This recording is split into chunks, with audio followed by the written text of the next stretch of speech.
And we are live. We are live. Welcome back, everybody, to another live session of Advancing Audio Masterclass. Man, let me tell you, this one is going to be fun. I have three incredible personalities with me today that have so much knowledge in this industry and are willing to share with our community. And I can't wait to get into this conversation. So I'm going to do some quick housekeeping. I'm monitoring all the streams. We're live on Instagram, on my Instagram, on Advancing Audio Masterclass Instagram, on my YouTube, and my Facebook. So I just want to know if you guys can see me, you can hear me. Let me know where you're watching from. Give me a thumbs up if everything looks and sounds good. And we will move on from there. So I'm looking at my Instagram. Looks good. Looking at my YouTube. Looks like we're good, man. So let me check Facebook real quick. All right. And the last one is Advancing Audio Masterclass's Instagram. I got a 100 on there, so that's great. So yeah, let me do some quick housekeeping and we will introduce our guests real quick. We're not going to waste any time on this one today because we got a lot to talk about. So first things first, it's no secret anymore. Advancing Audio Masterclass 2025 is happening in Nairobi, Kenya from October 14th to 17th. There's the info on the screen right there. We will have a lot more details coming really, really soon in terms of the venue and how much it's going to cost to attend the class and all that good stuff. We are working really, really hard behind the scenes to get that information out to you. All right. So October 14th to 17th, if you are in Kenya or any surrounding countries, make sure that you take this down and be sure to attend. October 14th to 17th, you can see the lineup of who's coming, and this is serious. All right? So, 2025 Advancing Audio Masterclass is on, and more details will be coming really, really soon. Look out for that on all my social media platforms. Okay, so without any further ado, I'm going to introduce our guests for today. First person I'm going to introduce is no stranger to this live. Clearly, he's been here before. Reds in the building, as usual. Good to have you here, buddy. And someone who's new to our community, Manny, Emmanuel Howell Griffin, as he's known on Instagram. What's up, buddy? Welcome in. And of course, the man of the hour, the man we've all been waiting to talk to, Jeremie Ngandu is here. So all the guys are here, man. Welcome, guys. I appreciate you guys for being here with us. Jeremie, I'm going to start off with you, buddy. Tell us a little bit about yourself, man. Who are you? Where have you come from? How did you get into audio? And then we'll bring in the rest of our guys in to talk to us. Well, as you said, I'm Jeremy. Thanks for having me. I'm from Toronto, um, 26. I got my start in audio in church. Um, I've always been very musical, whether I've been listening to music, playing music, creating music. It's kind of been my center stone. Um, I think I got really interested going into high school when I started producing music. I was very inspired by like the Toronto sound, Drake, all of that. So I Yeah. started exploring how to create music. And there was an element of it where I was like, the music portion is good, but I need them to hit. They're not hitting harder. So that's when I dove into music, mixing. Um, got Logic, started figuring out plugins. What is EQ? What's compression? What are limiters, filters, all this kind of stuff. And I was able to take the knowledge that I was figuring out on the production side of mixing and take that to my church and implement that. We had a Midas Pro X, Pro 9. Um, so there was an element of being able to go home and figure out different techniques and then bring them to church where I had a live band, different singers every day, different elements that I was able to use my skills and hone and develop and see the difference between executing in the studio versus live. Nice, nice. I want to bring these guys in because we want to, you're the man of the hour. We want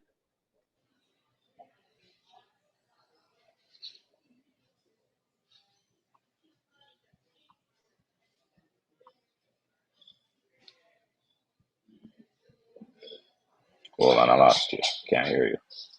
We lost you, Byron. We can't hear you. Same.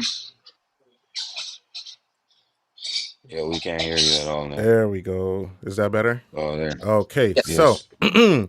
I was saying, you guys know Jeremy on a personal level. I've only known him online. I'd love for you guys to jump in and kind of tell me what your relationship is with Jeremy and how you guys met and what kind of person he is to work with. I do have a special question for you, Jeremy, but we'll get to that a little later.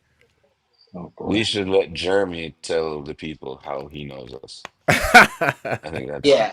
I think that's an Let All even Jeremy. right, better Jeremy, idea. the floor is yours, man. All right. So I met Jason tens of years ago. Yep. Um, he used to come through my church when we did special events. They would hire him as the front of house engineer or monitor engineer, whatever they needed that time.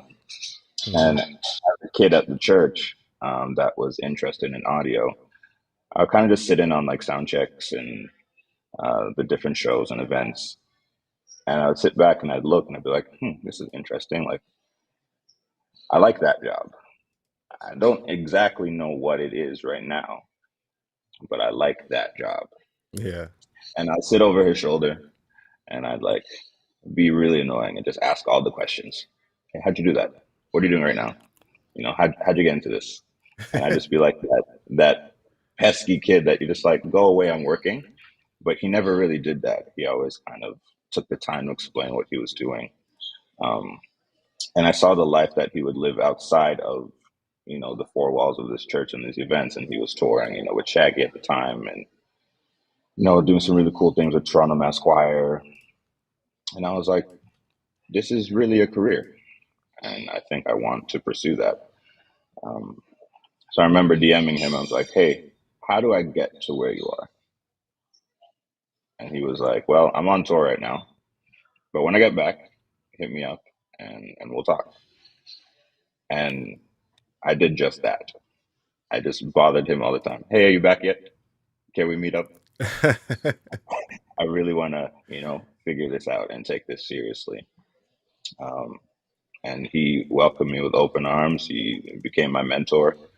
He showed me the ropes. He would invite me to his shows.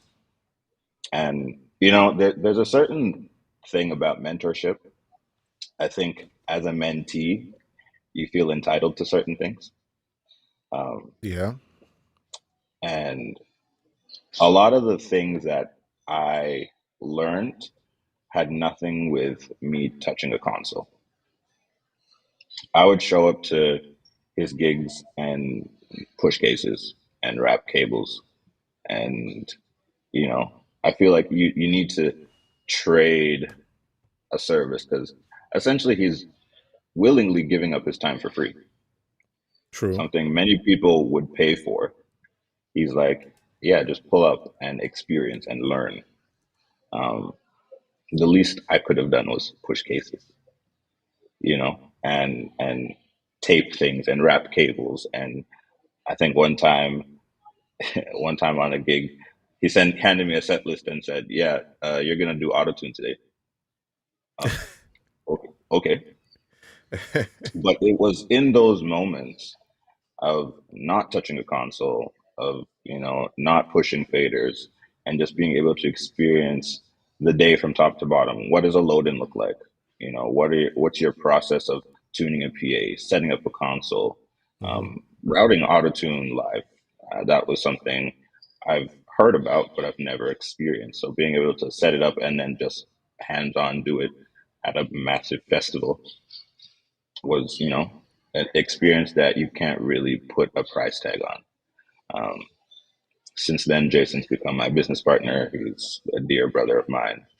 Um, we're in the studios together. Like, yeah, that's how I know Jason. He's more than just a coworker, more than just another engineer. He's my brother. Yeah. Yeah. So from that all the way to now, you just did Coachella a couple months ago, and Yeah, you're out on tour with one of the biggest R Oh and wait, B wait, wait. acts. Before you go there, Oh, we're not even going there before you yet. I'm go to just Coachella, jumping, and we're gonna go back. So let me answer part B of that question. And the reason why I think it was important for Jeremy to answer that question is exactly what you got. The value that you got out of the answer to that question for the listeners.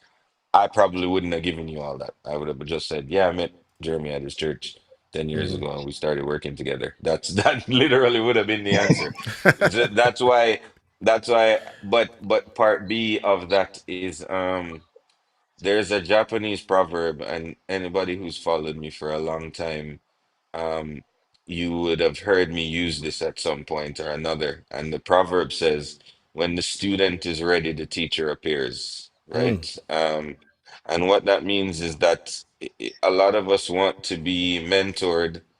Um, a lot of us want to be taught something, but we haven't stopped to think about what it means to be the perfect mentee.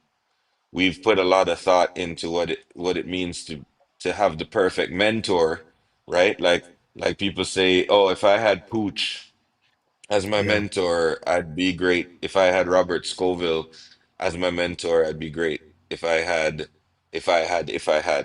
But not Mm. necessarily, because there's a part of the mentor-mentee relationship that is heavily dependent on the mentee and you becoming that perfect mentee. And so what I saw in Jeremy was me.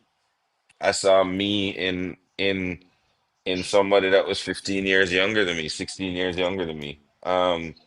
I saw me when I was trying to get into the industry. I saw me when I didn't know it was a career. I saw me in just wanting to make the sound at my church. I wanted to become the best mixer, not because I thought that there was this giant opportunity to mix arenas and stadiums, but simply because I just wanted to make what I was given um the best it could possibly be. And so I saw all of those. Literally, it was like looking in the mirror, except, I'm light skinned and he's like not. But, outside of that, like I literally saw me um in him. And to be honest, everybody else who I've mentored to this point, people ask me, my best friend Nevin Anderson asked me that the other day. He said, how do you know that Jeremy or Jamal or David or anybody else that you've mentored, like how'd you know that they were gonna make it? I said because it was like looking in the mirror. Like I Mm. literally saw me, and if they just did and followed what I did, then I mean there's no guarantee that you're gonna make it, but at least I felt like there was a good shot because I was doing it professionally. So if they had the same characteristics and quality as I did, and if they were willing to put in the work I did, and that's all I did was just show them exactly what I did. It wasn't about EQing and compression and all of them things that people think. It wasn't about waves and how to use waves with your console. It was just, yo, this is what I did. This is how I worked hard. If there was a gig to mix, I wanted to be behind the console, whether or not it was paid. And they just did exactly those things. And Jeremy's here today. His accolades speak for itself. We're about to go into the big stuff. But yeah, that's what it was about. I think that's golden right there because I'm pretty sure a lot of us have run into the gatekeepers of our industry. As Bobby Trini on Instagram says, a lot of Caribbean engineers block younger ones from coming up. I think it's a global thing, and that's why this community was built, is to help one another, help the younger generation, and just keep each other sharpened with our skills, and also to network and be there for one another. So I really appreciate you guys being on this platform and building this community with me. It means a lot to me.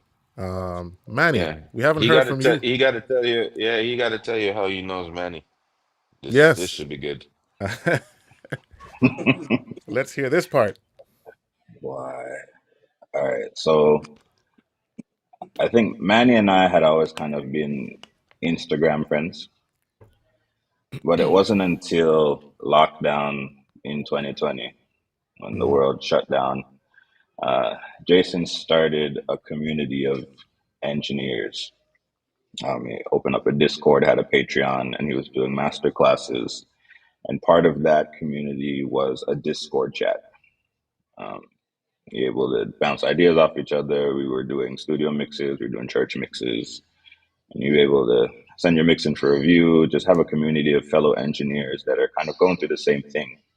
I feel a lot of people were locked down and had their own struggles, but our community specifically not being able to gather and do live events um, really took a different toll because some people had unemployment insurance, other people had other full time jobs. Our bread and butter was focused and dependent on artists doing shows or conferences happening or just people gathering at a large scale. So in that time, having that community that understood the struggle was important to us. So Manny and I connected further in that time. Um, Anytime I'm with Jason, somehow Manny ends up calling, and it's just we're always cutting up some laugh. It it's doesn't it's matter what it is. We could be in the midst of a fire, but we'll find a way to laugh about it. Yep. Um, yeah, I've actually the first time I worked with Manny was in the midst of fire. Um, I won't name any names, but I needed him to cover me on a gig as they were transitioning out of their current engineer at the time. The problem was I was heading to China and the tour was 4 shows in. mm. So I called Manny. I said, "Yo, 911, I need you to go do this for me until I can get there." And boy, Manny came in and saved the day Let's go. because I vividly recall um, the parties on the tour called me and they said, "Hey guys, listen, it's bad. The fans are in the TikTok comments petitioning to fire our engineer." The fans. Yes, What? they couldn't hear That's the crazy. artist, couldn't hear mute. Like, yeah. So I'm like, Manny, please go make me look good until I can get there. And he delivered. And that was the beginning of our working relationship. And now we bounce gigs off of each other. When he's busy and can't do a gig, he'll call me and vice versa. Yeah. Nice, nice. Yeah. Yeah. It's funny you said that, Jeremy, because that's exactly what happened with this live. I posted you guys. I told him what was happening. I told him you were gonna be on the live. Reds was gonna be on live. He's like, "Yo, I need to be on there. I need to be on there." What do you have to I say for think you yourself, ever Manny? that's basically what Jeremy said, and that stems from Reds just building that community for us to kind of get together, bounce ideas, share like a lot of our like minded stuff. I feel like during the pandemic was the perfect time for all of us to just come together and understand that this industry is bigger than what we look at it as. You know what I'm saying? So Mm-hmm. once we build that community and realize that we share a lot of like-minded ideas, it becomes like, well, if you need me for something, I got you. If I need you for something, you got me type of situation. So Nice, nice, nice. Quick pause for a cause, guys. I got a couple shout outs here. Obviously Bobby Trini is in here. He says, "What's up, team?" Torres is in here. He says, "Yo, yo, what's good, fellas?" Fire emojis, prayer emojis. Prince Brian is here. Sound Creations Limited Kenya is one of our partners for the masterclass. Says Wagwan. A whole bunch of other people on YouTube. Torres is also on YouTube. What are you doing, bro? Where are you everywhere? Bolu is in the building as well. Reds, I think you were with him in St. Lucia recently. Great guy, great person to know. Sam Man, is I in. couldn't have done that show without Bolu being there. So shout out to Bolu. Shout out Bolu, Incredible. man. Bolu, big up to you, man. Sam is in the building. Timothy's in the building. I appreciate all you guys for watching, man. I really appreciate you guys, man. So Jeremy, man. All right, so from pushing cases, we're not gonna get into what you're doing right now. We'll get to that a little later. But kind of take us through how your career kind of grew from there after the mentorship with Reds, and I'm sure you guys are continuing with that with your relationship. But kind of how did you get to where you are now? What was your growth? What was your progress? What did you see? What did you learn? What did you hear out there? Oh man, um, I learned a lot. Um, I learned a lot in just like being pushed into the midst of it. I think a lot of people underestimate what church sets you up for. Yeah. Um, one of the biggest compliments that I get or qualities that people note about me is that I'm always very calm about certain things, and I'm good under pressure. But things that seem like high pressure situations remind me of church. You Mm-hmm. know, you don't always have things go perfectly. Mic stop working. You might not always have the perfect gear. You have to be adaptable. You have to figure it out on the fly. That's what this industry is, as much as it is pushing faders and EQ and compression and whatever. It's your personality and how you deal with the things when you're not behind the console. Um, I yeah, I started outside of church. I did um, like conferences, just basic tech conferences, speakers, video, Yep. music. Um, I was working in I was working at a hotel just as an in-house AV guy, um, and I had a lot of musician friends, so I was constantly networking and just, hey, if you guys are ever doing a show, if you need front of house, if you need whatever, like let me know. And eventually, um, they started taking me up on my offers. I vividly remember um, I was at a church rehearsal one day, and the keyboard player played for an artist, and he was like, "Yo, we just had the worst show of our lives. Mm. Nobody could hear us. The house sound guy was awful. We're trying to do a couple more shows, but the artist is scared." And I said, "Well, pitch it to the artist if they're available, if they're open and willing. I'll come in." So they had a conversation, and they were willing to do that. And they talked to management. Artist was good, so I came in. It was like a very small private show, and they're like, "This is a really important show, though. All of like the industry heads, anybody from Sony, record labels, Spotify, they're gonna be here.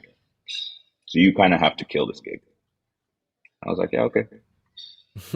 And I basically had to build a makeshift PA and get a live band in a restaurant somehow, um, which is where this performance was happening. And I'm like, well, let's treat it like church. I do this for youth retreats, do it in the youth room. Like, this is easy.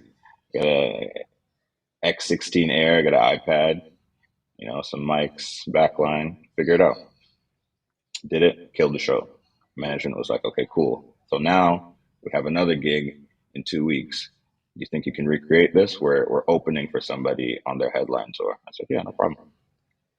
Went, did that gig, 600 cap room, sold out show.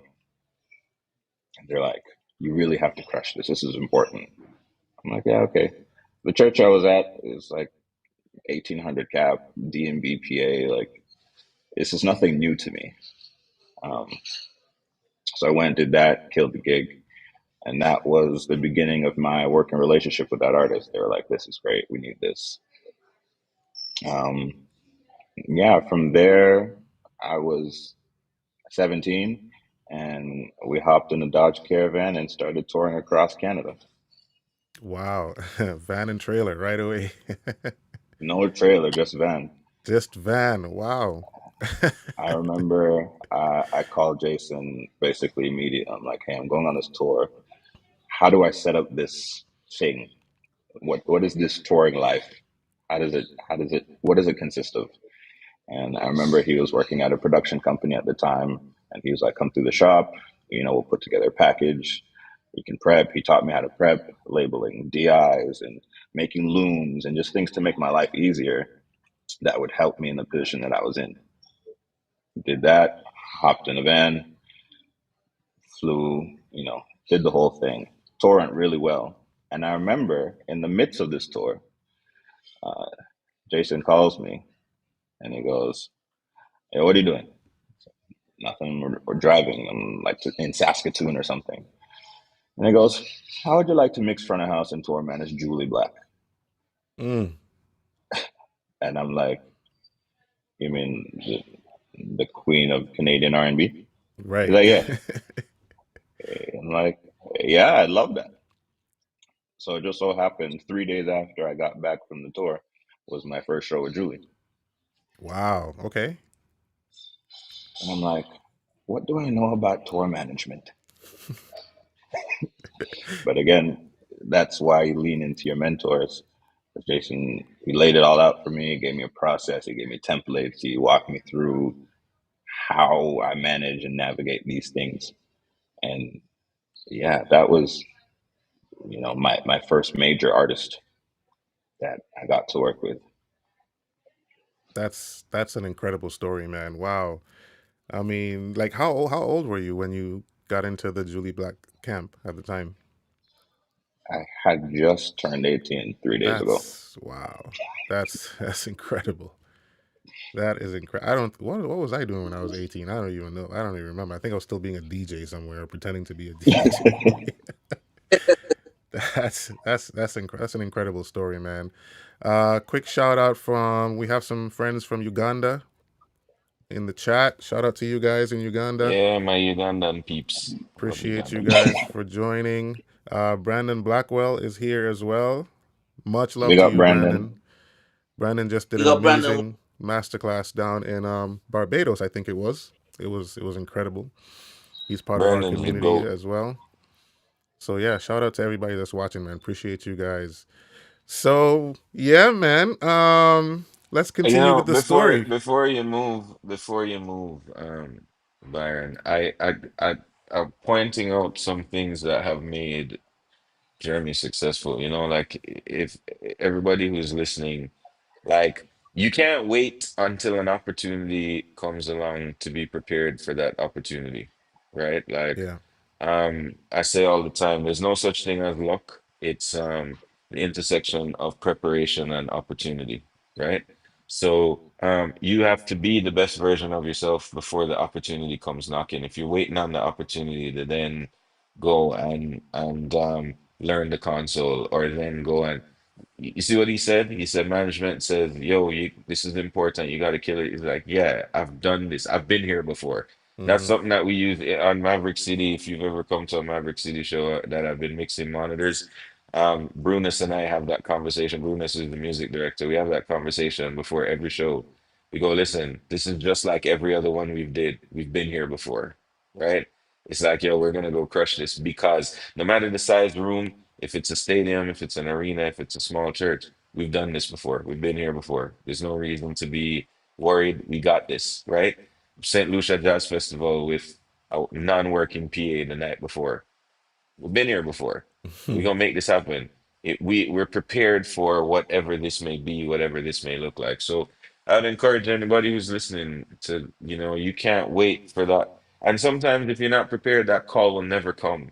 You'll never get you'll never get that call for the opportunity, and you feel like opportunity keeps passing you by. Sometimes you feel like if it brushes you on the way by, So like that used to happen to me, right? Like where you get an initial call to say, hey, so and so is looking for an engineer, think you might be good, but then you never get the call back. I always took that as I got to be better.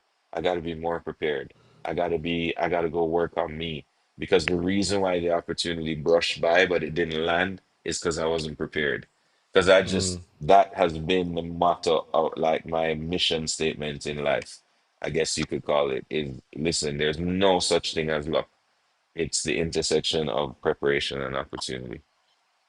And just That's to expand on that, I feel like you have to approach everything, no matter the size, with a certain level of excellence because you never know who is in that room. Whether you're doing a small tech conference, whether you're doing a show for 50 people, 100 people, 500 people, 5,000, it doesn't really matter because all it takes is one person seeing your work or hearing about your work mm-hmm. to be like, yeah, I want him, I want her, I want them.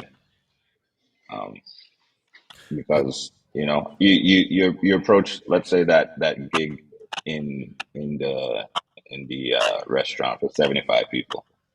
Cool, you want it to be good for these 75 people, but any one of those 75 people could be the key to you getting your next gig for 7,500 people, So true. So true. right? Like I remember um, that artist's producer came through just to see. A lot of the songs were unreleased, and these words will always stick with me. I remember he stood right next to me, and he goes, your mixes are making me fall in love with these songs again." Mm, And I'm like, wow, mm, you worked with countless amount of A-list artists, created the songs we're listening to right now. Some of them that he was like, I don't know if we're gonna release these, and he's like, nah, you're making me fall in love with them again. wow. I was like, wow. Mm-hmm. And since then we've had a great working relationship. He's recommended me to many different artists. That word of mouth is powerful. Um, Yep. but yeah, just approach every gig that you do um, with a level of excellence that is beyond normal standards. If you hold yourself to a standard that is super high, I feel like you will always excel in everything that you do. I love this conversation because we're 25, 30 minutes into this conversation and we haven't spoken about a single piece of gear, a single piece of technique or anything like that. And there's still so many gems dropping in this conversation, man. This is incredible, and I believe the audience is really soaking up all this information because I can see some comments and questions in the chat. We'll get to the questions really, really soon, but I just want to get to a couple more things with you, Jeremie. Where did this confidence come from? Like, I mean, you're pretty young. You have all this confidence. You've been put in situations where you need to exercise this confidence. You believe in yourself. Where did this come from? Did this come from your upbringing, or your peers, or how did you get so confident? Oh, before you answer that question, Manny, adjust your device a little bit. We're getting a little bit of a scratchy noise on there when the audio Oh, comes through. I think that's better. I'll let you know. okay. Yep. Yeah, go ahead, Jeremy. How did you get all this confidence? Was it just the way you grew up? Um, in this industry, you need to have a certain level of delusion. Um, I like, as far as I know, I'm not the greatest. I like to tell myself I'm the greatest because it pushes myself to strive for better every time. Um, I think you need to have a lot of truth tellers, as Jason has previously stated it. Um, People that you trust, people that aren't there to tear you down and build you up. Um, I would send him mixes religiously. I'd like finish something in the studio, or I'd record a board mix and I'd send it to him and be like, hey, what do you think about this? He'd be like, yeah, it kicks a little too woofy, You sound you just like know. him. He goes, man, the vocals aren't up front. And then he wouldn't just leave it at there. He'd like tell me how to fix it. Mm, And, he'd hop on calls with me. He'd be like, come through the shop and, load the multi tracks and, we can figure it out. Um, Getting quicker, getting better. Um, you also have to have a realistic gauge of where you are. Um, I used to listen to mixes of where I once was versus where I am today, yeah, and I can hear the growth. Um, you know, to know that I'm on the right path. And I feel like when I think about life and anything else I would have been doing, I actually can't fathom doing anything else other than this. facts, facts. People ask me all the time, what would you be doing if you weren't, doing audio, if you weren't doing music? And that's not even something my brain can comprehend. I don't know. I went to school for computer systems technology, like IT networking and all of that stuff, but like that was just something to appease my parents. Okay, that you just segued right into the question I always wanted to ask you, and this is not coming from me personally. This is coming from my audience behind the scenes because we do have a lot of African audiences in this community, and they wanted to know, Your last name. You know Africans that they always look at names and like this name looks very African. Is your name where's your last name from? Where's your family name from? Congo. See, they they know, they know. They were like, I believe he's African. Ask him the question. I was like, okay, I'll try. We'll get there. But yeah, man. I kind of want to get into now. I'm gonna open the floor for some questions, and we're gonna talk a little bit of tech. Um, so based on your conversation so far, it sounds like you are mainly, and I don't want to put any labels on you, but you're mainly a front of house engineer. Is that where your bread and butter is for the most part? I assume you do monitors once in a while, but kind of tell us what led you to doing front of house more so than monitors. Um, it's a almost a fair split. I do quite a fair bit of front of house, but I do a lot of monitors as well. Okay. Um, I think on with Tyler, for example, I started off at monitors and then flipped to front of house. Mm, There's been a few situations like that. Um, but yeah, I enjoy both for different reasons. okay. Well, hold on I And know. I before think before you I I think continue, it's Manny. important to hold Can you on. turn your I can you think turn it's your volume down important. a little bit on your phone? We can hear it vibrating when it talks. Just turn the volume down just a bit, or put Manny, it on a figure this softer out, bro. surface. Figure this out, Manny. No, I was saying I think it's important to for your listeners, right? Like we tend to want to classify ourselves, right? Like, oh, I'm a front of house engineer, or I'm a monitor engineer. Yeah, I you should just be a good audio engineer. You know what I'm I, saying? Like you, but and have that be dictated by where the need is at the time. I think what keeps us working, the guys here, is that we're great audio engineers that will fill whatever need you have at whatever time you have that need.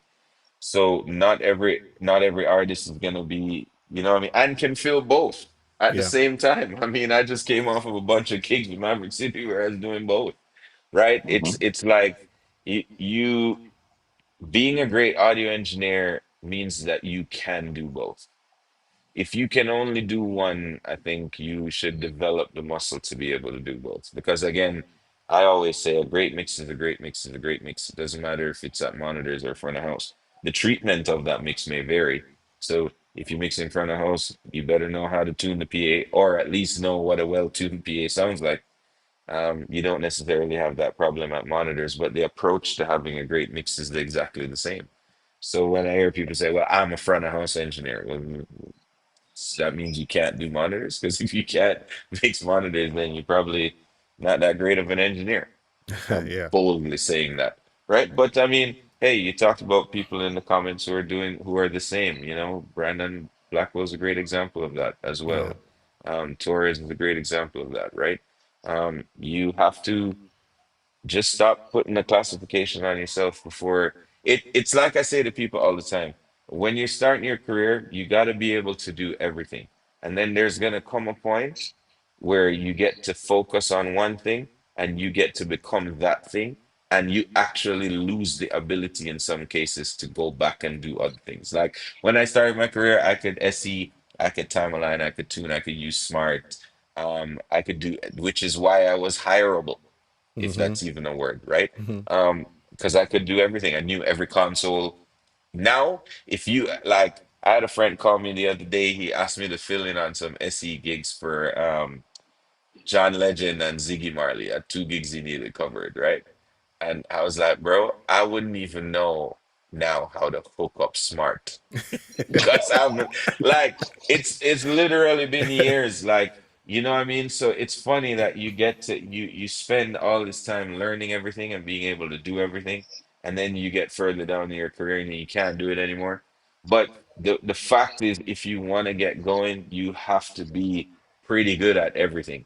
You need to know how to do everything. You need to know how to be flexible, because an opportunity might come and say, "Hey, I need you to go out and SE this gig." And Mm-hmm. that might turn into you getting asked to mix front of house. Or I need you to go out and backline tech. Man, I started as a backline tech. Even now, my ability to production manage and be on a gig where I'm the only guy doing, on a stadium gig. I'm PMing, I'm doing monitors from front of house. That comes from that experience of being good at everything, right? Like being able to have conversations about everything and the big picture of the gig. And Mm-hmm. then, yes, of course, there's going to be a time where you get to focus on just be one thing. Like, you get on a tour that has budget, which is none of the tours I get to go on. But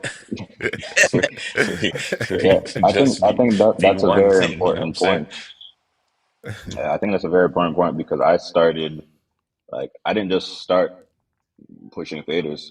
I remember when I jumped into the industry, I was doing stagehand work for a company in Toronto called Westbury, and I told the labor coordinator I just wanted audio gigs, and she said, "Yeah, no problem."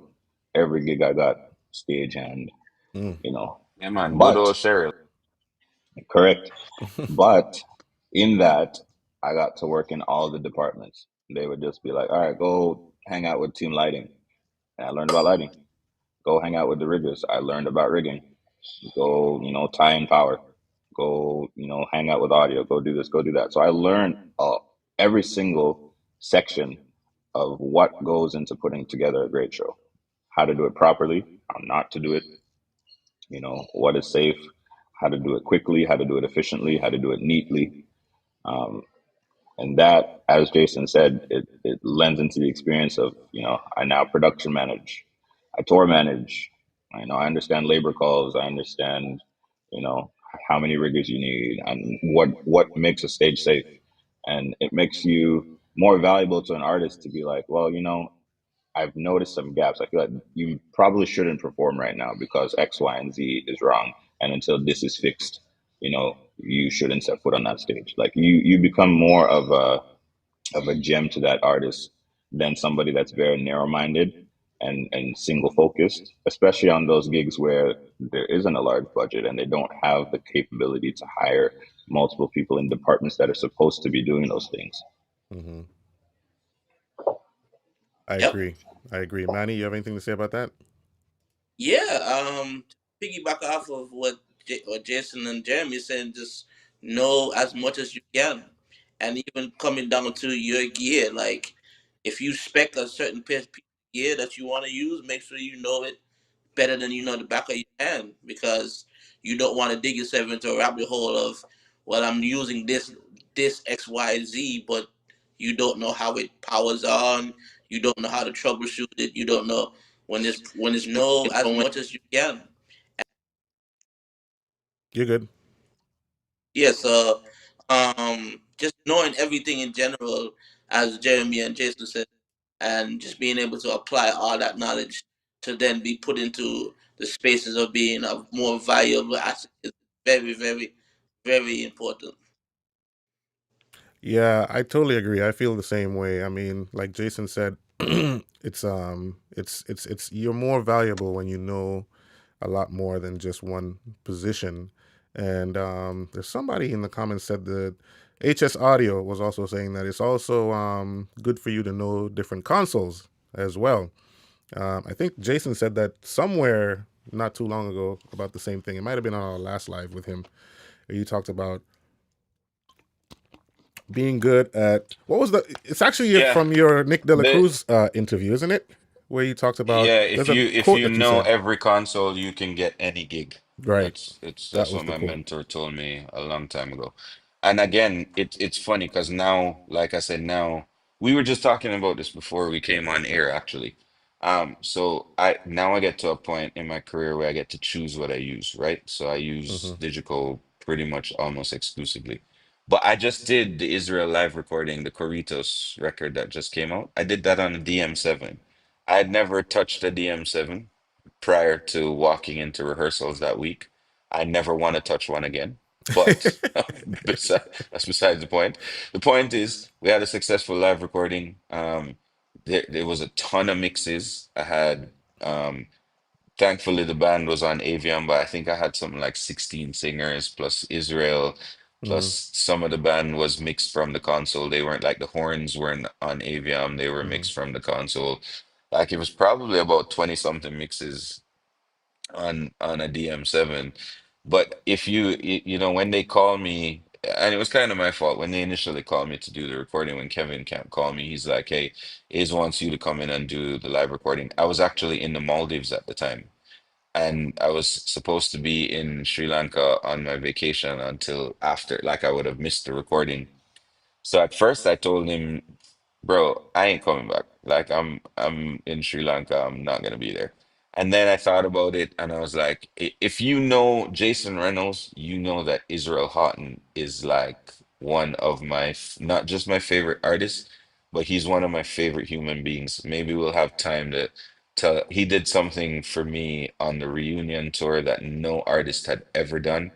And I mean, I'd loved him before then, but after that, it's like, yo, if Israel Houghton picks up the phone right now, like he's just one of my favorite human beings. Like just a great person, but even more so an incredible artist. I went Hmm. through a phase of wanting to be like him when I used to be a worship leader a long time ago in my previous life. You know what I'm saying? So for me, like I got off the phone with Kevin. I thought about it for a couple of days, spoke to my wife and said, you know what, I think I'm gonna go home early, which her and the kids were staying in Sri Lanka for a few more like a couple more weeks or like a week and a half longer than it would have been that. But she was like super supportive. She was like, yeah, absolutely.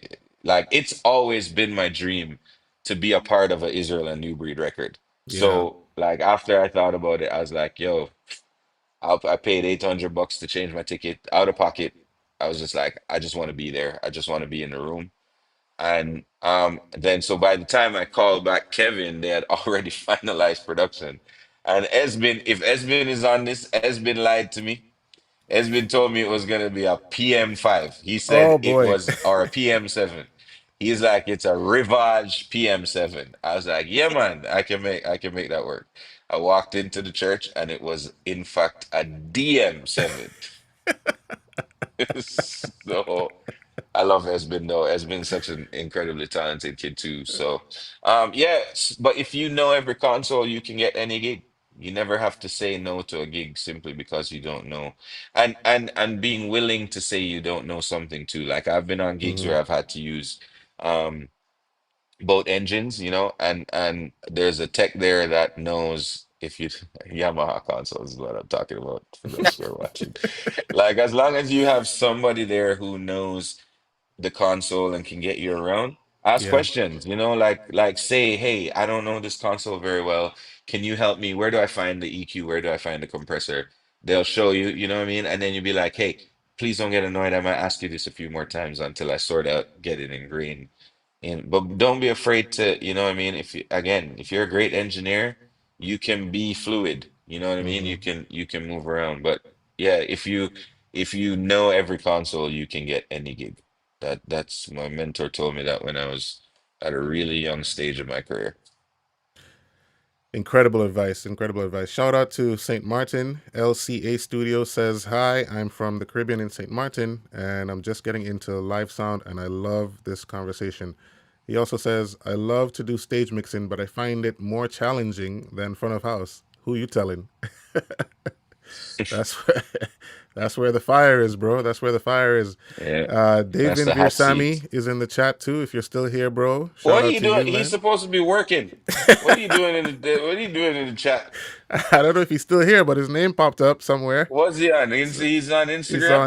on the You, Advancing you Audio better Masterclass you Instagram. better get this thing ready. We have For those who don't know, David is my wonderful tech with Steve Marley. And Incredible we hard start worker. rehearsal tonight, so he better have that thing ready. Yeah. No, we went in last night. It was pretty ready last night when we went in. He's killing it. Like he's Yeah. he's dope.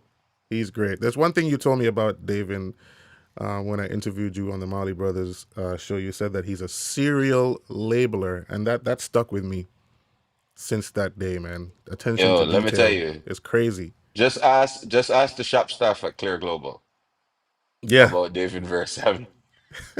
They have to set aside a whole day of de-prepping just labels on cables Oh my and stage goodness. boxes and every single thing. This man labels. I'm surprised he don't label himself. He should have a sign across his forehead. I'm David. So like he labels everything. But hey, you know what? It's when he doesn't do it, it's kind of actually surprising Yeah, when there isn't a label on everything. But he's phenomenal. He's a great asset to our team. incredible, incredible, guys. The chat's open for questions. I do have a couple here. Jeremy, there's a question from Bolu. Are you still doing monitors for Davido? Is his question. I am. How's that going? The Because I know he has. I think he oh, has a show coming up in Atlanta, but you're out on tour, aren't you? he, he has a lot of shows coming up. That guy doesn't sleep. Afrobeats, the world of Afrobeats is a very interesting one. Let's Yeah, put it that way. yeah. Um, I found out about shows via Instagram posts and Okay. Ticketmaster flyers before management or anybody will contact me and ask for availability. So, yes, I still work for him. I heard the I shows. thought that only happened in reggae. Ha. No, man. No, no, no. I Oh still, in man. theory, work for him. Will I be doing those shows? TBD. TBD. TBD. All right, Jeremy. I want to jump into a little bit of tech now. Let's go back a little bit to you getting involved with the Tyler camp, and how did you get into that camp, and kind of give us a short story from when you got into the camp to all the way that you guys just did an amazing show at Coachella, and kind of walk us through that camp and how you've grown in that camp and what you've been using, especially at Coachella. I'm pretty sure a lot of guys would love to know kind of what you were using at Coachella because that was an incredible mix. I watched it online. I don't know what the online feed comes from, but it sounded great. Appreciate that. Yeah, good friend of mine, Matthew Burnett. Shout out to him. He's the musical director for Tyler. So we've worked together on countless amount of things. And he called me and he said, "Hey, um, we're starting a string of shows. We'd like you to Hmm. be involved." It was her first ever show in North America. She needed a monitor engineer because she had never really traveled with one ever. She was doing an opening run with Chris Brown on his European arena tour, and monitors were from front of house. Oh wow. Okay. Yeah, so her first headline show in North America is what he called me for. I did monitors on a Allen and E C 1500, I think. Be careful now. Bolu is a huge Allen and Heath supporter, so I know he's probably gonna send a bunch of fire emojis in the chat. Yeah, um, that was that. We had a first great show. There was no rehearsals. First time I met her, saw the arrangements or anything Hmm. was yeah in sound check. Wow. Um, but yeah, that was a good show. And then immediately, like the day after, she was doing Lollapalooza in Chicago. Hmm. Um, Ended up using a SD10 on that one. That was like a festival console. And yeah, we've grown from there. She did a festival run. We were just hopping around America, just doing festivals. Um, it really grew me as a monitor engineer. Nice. There were a lot of issues that you had to sort out, especially having never worked with a monitor engineer before. Uh, the line of communication is different. Um, attention to detail is different. Um, so there were some issues. I remember one show, she just looked at me and she was like, "I can't hear a thing," and I'm like, "This is interesting because I'm monitoring your mix and I can hear everything. Mm. Three other people have a copy of your mix and they can hear everything. I take your pack, I plug my ears, and I can hear everything." But now you go down the chain of like, okay, so what's really happening? And these are things you got to figure out on the fly in the middle of a quick change. Yep. Um, we did a bunch of things. We changed capsules, we got new ears. We found out that the ears weren't sealed properly, so she was hearing a lot of crowd noise. We were using a condenser capsule, which she loved, sounded great, but wasn't the right application for what was happening. Mm. So we went through the process of changing capsules, um, you know, adding waves. We started using a PSC. We use a 5045. Um, just different things to solve issues that you don't necessarily know what the problem is, but you have to go down the line and figure it out at a fairly quick rate because they're doing a 60-minute show in front of 16,000 people and they need to hear. Yeah. So yeah, that was a great experience. Really made me dig into my bag of tricks and different things, different gain staging, different plugins, different compression, um, more music, less music, um, abnormal EQs. Um, Mm-hmm. yeah, different, why things sounded different on a Wizicom versus a PSM 1000. All sorts of different things. But we got her there. She was comfortable. We She's also a fairly new artist, so there was also a lot of teaching that was happening at the same time. She's like, why can I hear the crowd so loud? Well, there's 18,000 people screaming at you. It's physics. I can't really make them disappear, Mm-hmm. but we can get to a place where it doesn't affect you to the point where you don't hear anything. Um, there's a lot of things that happen between hearing the PA versus returning into your mic with the mix that you're sending. So actually adding more music to kind of cancel out that phasing situation that's happening so that they have a reference of time, they have a reference of pitch. There's different things you work with the musical director, adding pitch references because it's a lot of piano, so there's a lot of drums and bass, but there's not always something melodic for pitch reference. So different tricks of being like, hey, maybe if you just add a chord or like a sustained note where she knows where she is, Mm-hmm. different things like that. Um, it was good, and then I was basically there getting her comfortable on monitors, and then at one point I transitioned to front of house and we brought in another monitor engineer after kind of all the issues had been salvaged and we had a solid line. We brought in engineer Mike Rowland, great guy from Toronto. Yeah, and then I started doing my shows from front of house with her. Nice, nice. That's yeah, that's a lot. I kind of want to open the floor to the rest of these guys to kind of talk us through like how do you handle an artist that's kind of new to ears, especially because that's usually the bigger issue. They're new to ears. How do you guide them? How do you teach them? How do you even listen to what they're saying and try to figure out what the translation of what they're trying to tell you versus what you're trying to tell them? How do you build that relationship and confidence with your artist when they're new to kind of using ears and being in front of a stage? How do you handle that, guys? Anyone can take that.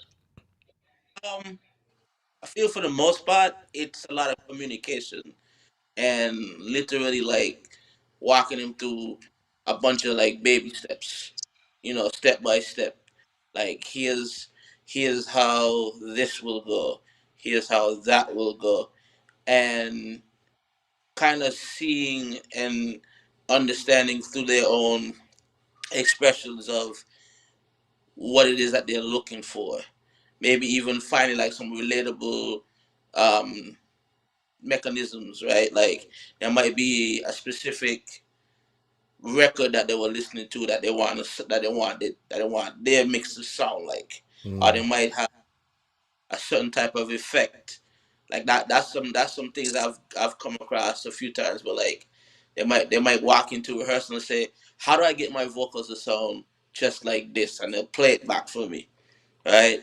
And I will replicate it, and I'll say, "Is this what you're looking for?" And it'll be like, "Yes, it's close, but it's almost there."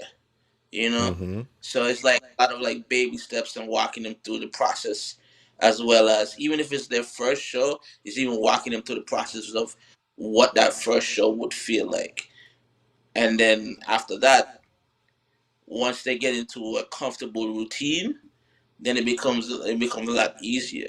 But initially, it's a lot of baby steps, especially if it's their first time. Yeah. Okay. And Reds, how do you deal with like I'm pretty sure as an artist that's kind of getting new, transitioning from wedges to ears, there's a lot of frustration, because it's not translating. There's something that they're just not hearing. They don't know how to communicate it to you. How do you handle such a situation? It's like the guys are saying, it's managing expectations that I think is psychology is a lot of your role as a monitor engineer. Um, so have a conversation like it if especially so like when I stepped into the role with Stephen Marley in 2018, um, they were transitioning from wedges, like the entire band was on wedges. Nobody had ever used in-ears ever, Mm, right? And then they were going into a tour where there was no wedges. Like they had to make the transition. So thankfully, Stephen, one, he's a producer. So first and foremost, he understands how music comes together. He understands the process. He understands mixing. He understands. He may not be able to, and I mean, he can mix. Like Vera and I have stood behind him when he's sitting at his duality in his studio and gone like, "This is crazy."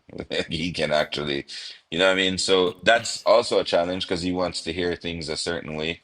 hmm But yeah, you just have a conversation. So typically, like I had conversations with Veer, production manager, and with Steven himself, like what do you normally like to hear in your mix? How do you normally like your stage to sound, right? And he would say, yeah, but just make it, as long as it make it sound like the record, right? And then, we just work through, my vocals a little bit too loud, or maybe, it's constant communication.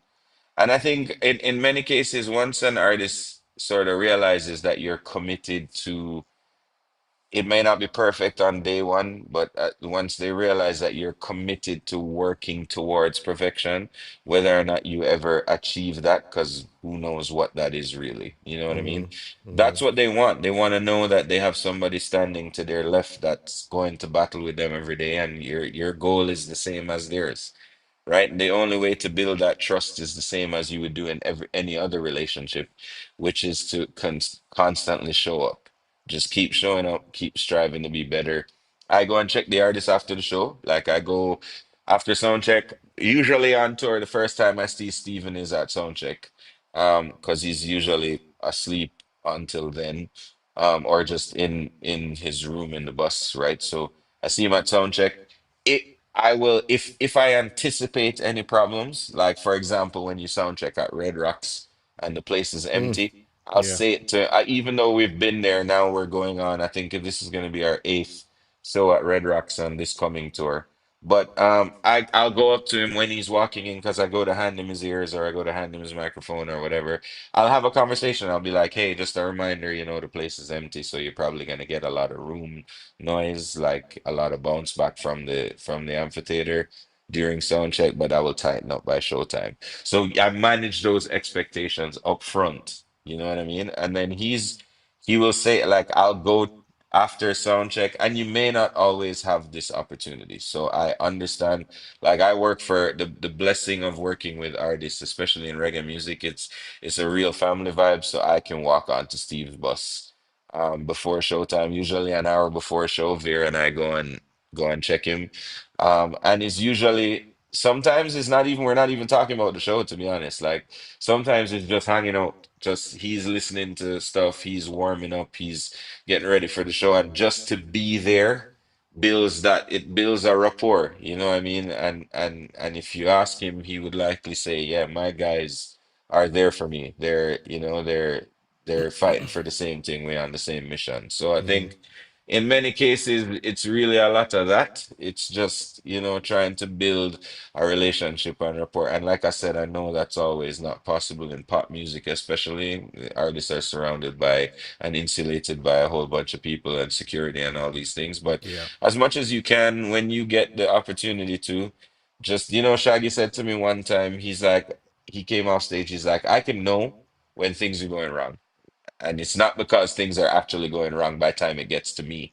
Meaning we're making things work and he's fine and his monitors are good and he's having a great time performing on stage. But he can know that it's chaos beneath the surface just by looking at me. That's what he said to me. He's like, Mm. I can tell. I look over at you if you're having a good time, you're done because you set that expectation. I'm usually right beside the side fill.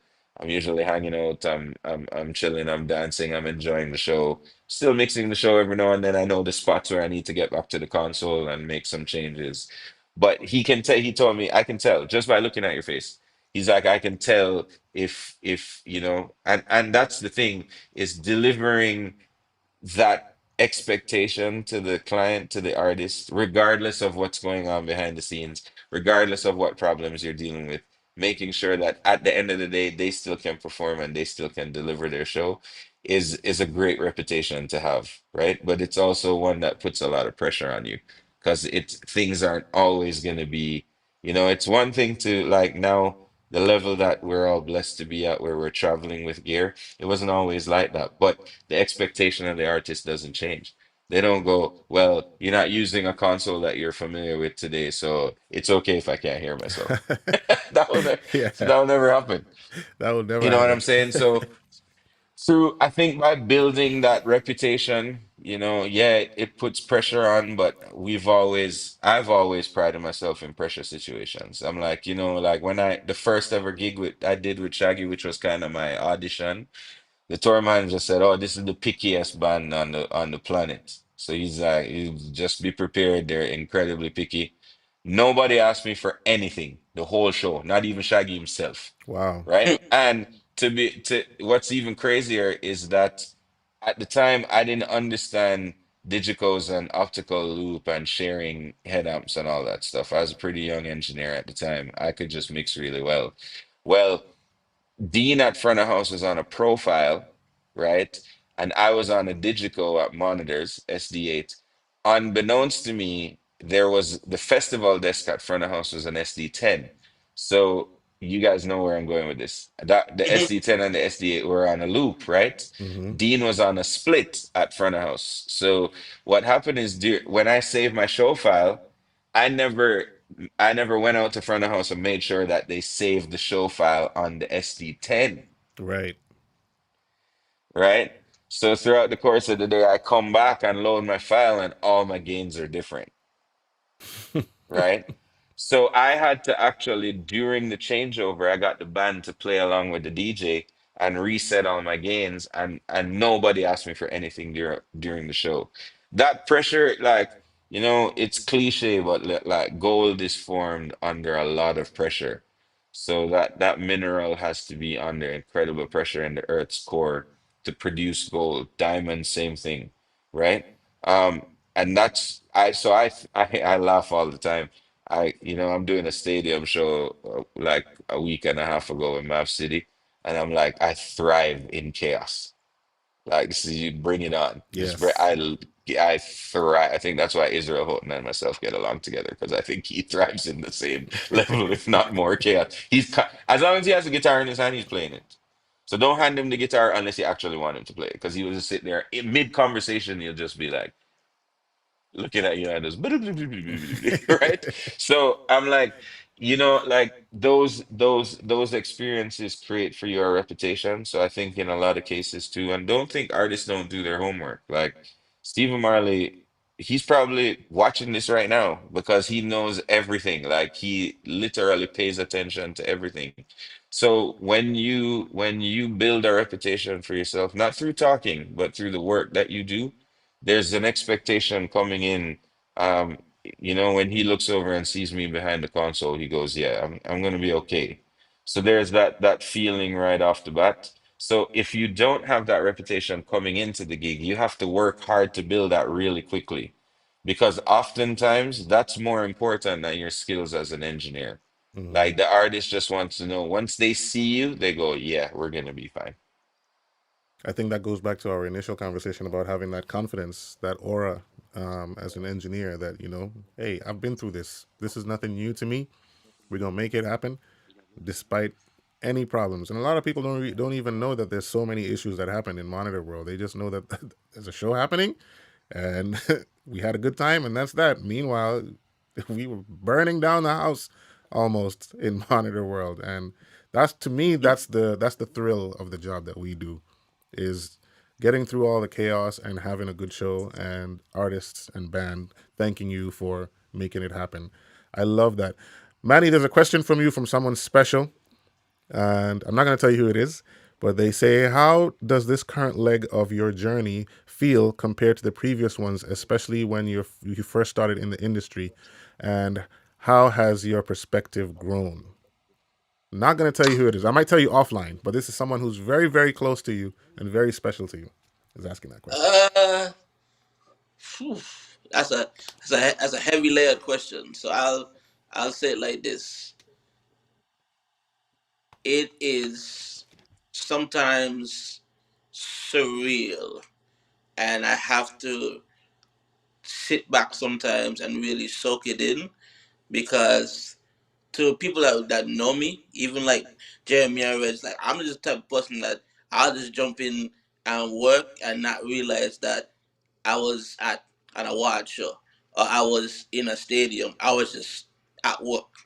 Mm-hmm. So it sometimes hits me like days later that I just did a stadium with 50,000 people, or I just did an award show taping, or like Jeremy said, I just came in and put out the fire somewhere, and it Mm-hmm. hit me like days later. Versus when I first started, I just wanted to I just wanted to just mix and be a part of anything that was going on. Um, like it's surreal and it's different, but it now shows me where I've come from and where I want to go and where I'm at. Because and this is a short story. When I first started, I was looking at guys like Via, looking at guys like Jason, like seeing where they were going, Mm-hmm. and being like, one day I'm gonna be there. Especially Via. Like I remember when Via used to come and just do shows with a specific artist, and I would be like, one of these days I'm gonna end up doing a show with an artist like that, or just an artist that I would see in like a music video from time to time. Mm-hmm. To It's almost second nature. Like 90% of who I work for now, I've probably seen like tons of music videos of them, like just sitting at the home before I go out on the gig. So my perspective now is I just want to just continue to give excellent service and just create memories. Like I'm a big memories person, so I just want to continue to make memorable moments and give an amazing service and just continue to grow. Like I also live under this perspective that I will always be a student before I be a teacher.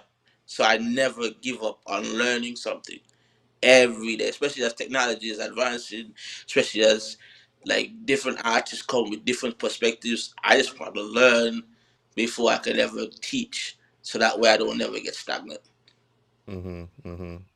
I love that. I think we all have those moments where we're like, man, I can't believe I just did this show with one of my favorite artists growing up. I know we all have that, and I think Reds, out of all four of us, is the most vocal when it comes to that. When he does a show with someone that he's admired growing up, he would mention it in his stories, and it'll give, for me personally, it'll give me so much encouragement because he's like, man, I just mixed a show for one of my idols, for example, like Israel Houghton, and he's like, man, I'm so thankful for this opportunity. I'm humbled to be here. I can't believe that this is my life. I mean, stuff like that, Reds, man, that really encourages me, man, and I'm pretty Well, sure it I'm encourages gonna tell everybody. you why. I'm gonna tell you why that is. I thought about it the other day. Nothing in my life and career has been handed to me. Okay, I've had to fight for everything, everything.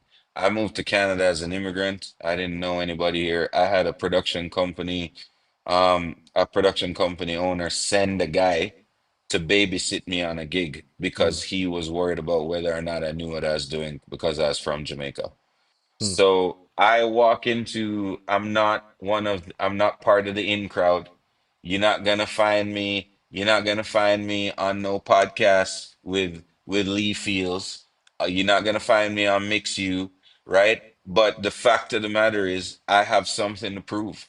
every single time I mix. You like, listen, I walked into that stadium in Cincinnati and I said, I hope Lauren Daigle's guy came to mix tonight because he got to go after me because Mm, I came to mix the snot out of this show because I have something to prove. I, I want to prove that great engineers come from Jamaica. I want to prove that, hey, we're not just limited to doing reggae music. We can do it all. Like I have the mission and the responsibility is so much bigger now than just, you know what I'm saying? And if you were to talk to 18-year-old Reds, there is nothing in my life that pointed to I was going to be one day mixing shows with Kirk Franklin. Like Kirk Franklin walked into the Maverick City tour and I was having a heck of a day that day in Dallas. There was some stuff going wrong. My waves was giving trouble. I was punching in and out of my waves macro and I feel arms around me. Second song of the mm, show and I turn around and it's Kirk Franklin. And he's like, and I had my ears in, I couldn't even hear what he was saying. But the smile on his face, and he's hitting my chest, and he's like, "Yo, you're my guy."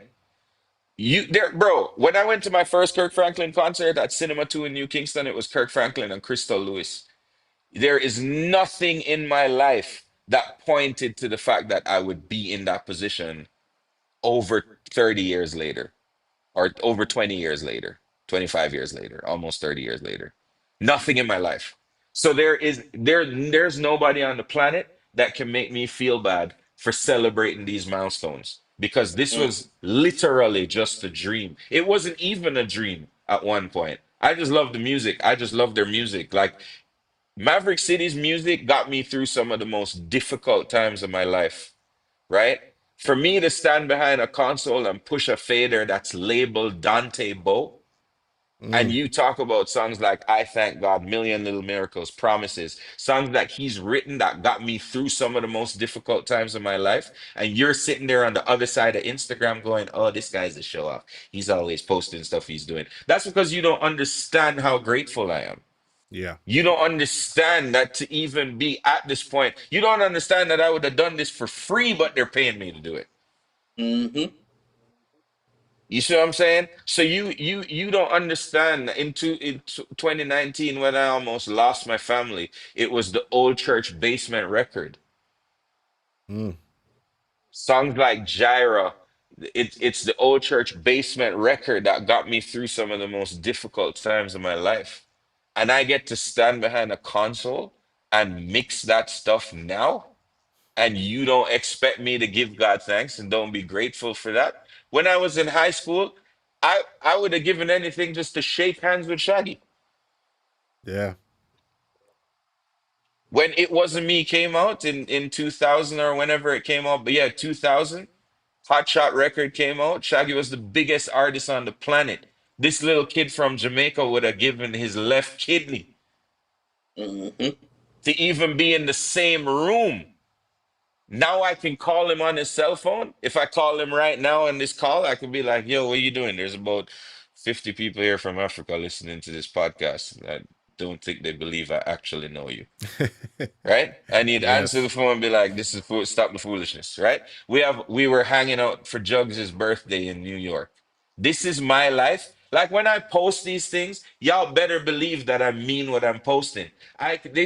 It blows my mind to think that later this evening I'm going into a rehearsal where I can call Bob Marley's son by his first name and be like, yo, blood wagwan. This you kidding me? You kidding me? I don't take this stuff for granted. I don't wake up one morning and don't give God thanks for where I'm at and what I'm doing. So when you see that stuff on Instagram, like somebody hit me up and I don't call names after I posted my last board mix of Maverick City. Somebody goes, "Oh, this is what we have to do to promote ourselves." It ain't about promoting myself, bro. It's about inspiring a whole ton of people who don't believe that this is possible for them. It's about telling people that yes, this little kid that grew up at 60 Daisy Avenue in Jamaica is now mixing some of the biggest gospel acts on the planet and the biggest reggae artists on the planet. And if it can happen for me, it can happen for you. but it's not going to just happen. I'm going to challenge you to work hard. I'm going to challenge you to get better every day. I'm going to tell you that your kick drum sounds like crap. I'm going to tell you that your vocal needs work. I'm not going to tell you that it's just all gravy and it's all cool. I'm going to tell you that there's going to be times when you're on tour. Jeremy, you see these guys nodding because I tell them this. I'm going to tell you that your wife is going to give you a grief because you've been on the road for 6 months chasing your dream. I'm going to tell you that there's times where you can't pay your freaking phone bill. But I'm going to tell you to keep going. I'm going to tell you to keep going because I'm going to tell you it's worth it. I'm going to tell you that one day you're going to be standing behind the console in a stadium mixing the songs that mean the most to you because you kept going. Because you didn't quit, because you didn't listen to all the naysayers, all the white people that told you, yo, you shouldn't be like this. You should be more, you shouldn't have this much low end in your mix. This is not reggae music. Yeah, okay. Then you come mix it. When they call you to mix it, you mix it how you feel like it should be mixed. I'm gonna tell you all those things. I'm gonna tell you because if it can happen for me, it can happen for you. And if it happened for me, I'm gonna give the glory to the one who made it happen. My life is all about favor, bro. And favor don't make no sense. None of this makes sense. None of this makes sense why I should be in the positions I'm in. But God saw it fit to put me there, and I'm going to celebrate those wins. Not for me, not for me, but for the two guys you see here, for the other hundreds of people who follow me on Instagram that just want a little bit of hope. For CJ from Nigeria who messages me in tears one morning going, man, this thing ain't fulfilling me anymore. I don't know if I want to mix anymore. It's for those people. It's for those people. So keep your opinions to yourself if you ain't about what this mission is. This mission is bigger than us. This mission is bigger than us, bro. It's for the people coming up to see us and go, yeah, he looks like me. He sounds like me. He came from where I came from. And he's doing it. And you can do it too. It can happen for you. It can happen for you. Look at Jeremy, it happened for him. Look at Emmanuel, it happened for him. My biggest crowning accomplishments are the people around me that are doing far greater. I've never mixed Coachella. Jeremy's done it twice. That is bigger than when I finally get there. It's not even gonna mean that much. That's how it meant to see Jeremy do it 2 times in a row. To see Emmanuel go and mix Mariah Carey in China means more to me than me doing it for myself. If you know me, you know that I mean that. Yep. That's what to see David. David's living now full time on the beach in Mauritius, flying back to America to come and do tours with Stephen Marley. That means more to me than me even standing behind the desk. The problem is a lot of us get to this point where we get into that seat and we forget where we're coming from. We forgot what we had to do to get where we are. And so we don't, when you see somebody who's unwilling to share and unwilling to mentor and unwilling to teach somebody else, that's because they forgot that somebody did that for them. Mm. May that never be my story. May I never forget the people who, any interview you hear Jason Reynolds do, you hear me call the name Paul Price. That is the first person who taught me how a mixing console works at Wyman Street Pentecostal Tabernacle in Jamaica. I will never forget. I remember the night that Paul Price came to his first Stephen Marley concert. We happened to be playing in New York at Brooklyn Steel. And a friend of mine who we grew up together, Andrew Morrison, called me and he said, yo, Paul Price is in town in New York. And I said to him, whatever you have to do to get him to the show, bro. I don't care if you have to carry him on your shoulders. I am who I am because of him. That's what this is about. When he had never touched a Quantum 338 because he still lives in Jamaica, still mixing some killer mixings on an X32. And he came to the concert, he took pictures behind the console, and then he hugged me and he said, I'm proud of you. I don't gotta mix another show, bro. I don't have to mix another show. But it's about everybody on this call who believes that they can do this and they want this bad enough. And they want it more than anything, more than even the desire to breathe. You hear what Jeremy said at the beginning of the call? People ask me, what would you be doing if you weren't doing this? I'd be dead. Take that seriously. Take that to the bank. I wouldn't be alive. Because if I'm alive, I'm gonna be doing this. This is all I want to do. This is what I want to do. And I want to inspire. Listen, we're coming to Africa in October. It's about that. You talk to Brandon, that's the mission, bro. That's what it's about. That's hey, faders and knobs are easy. Easy, Yeah. easy. Hey, Faders and knobs are easy. I want real quick before we continue, even listening to Red speak this conversation, it was that same year, 2019. I never forget it. So me and Red have a mutual friend who's not with us anymore, by the name of Drew Keys, and I never forget this moment because Red texted me right after the show. I went and did a show with Cameron Kings, and Drew was the keyboard player. And Drew went back to Red, and Drew said, "Man, that guy, man, he really took good care of me." And Red texted me and said, "Boy, Drew was talking about you after the show as if you was me." And when Red hit me with that, I froze. I froze. I was like, somebody's talking about me in that level to Hmm. somebody that I up to. That was a surreal moment for me. But it was inspiration of me seeing what he went through as an engineer and saying, if I'm gonna sit in the seat, I gotta live up to the guys that I look up to. I just wanted to share that moment there real quick because that just took me back for a second. Not gonna lie to Yeah, you. I mean that was very powerful, Reds. I had a similar conversation with a gentleman from Uganda. His name is Josh, and he's on this call. And he texted me and he said, "Man, I don't feel like I want to do this anymore. I don't see any opportunities coming my way. I feel like I need to go in a different direction." And Josh, if you're on this call, we had this conversation before. I encouraged you, and I hope what Reds just said encourages you even more. Do not give up. This is your calling. This is I know you're talented. Don't give up on your dreams, bro. Opportunities are coming. And when we come to Kenya in October, make sure you're there. Make sure you're there. I'll introduce you to all these guys personally to encourage you. All right. We got a whole bunch of questions in here. Let's see what we can get to before we end this chat real quick because we've been on almost 2 hours, an hour and a half now. Let's see. Okay, so HS Audio asks, as an A1 front of house or monitors, how do you influence what? How much influence do you prefer to have with this is mostly a front of house question. How much influence do you prefer to have with the system engineer, or do you always work with the best?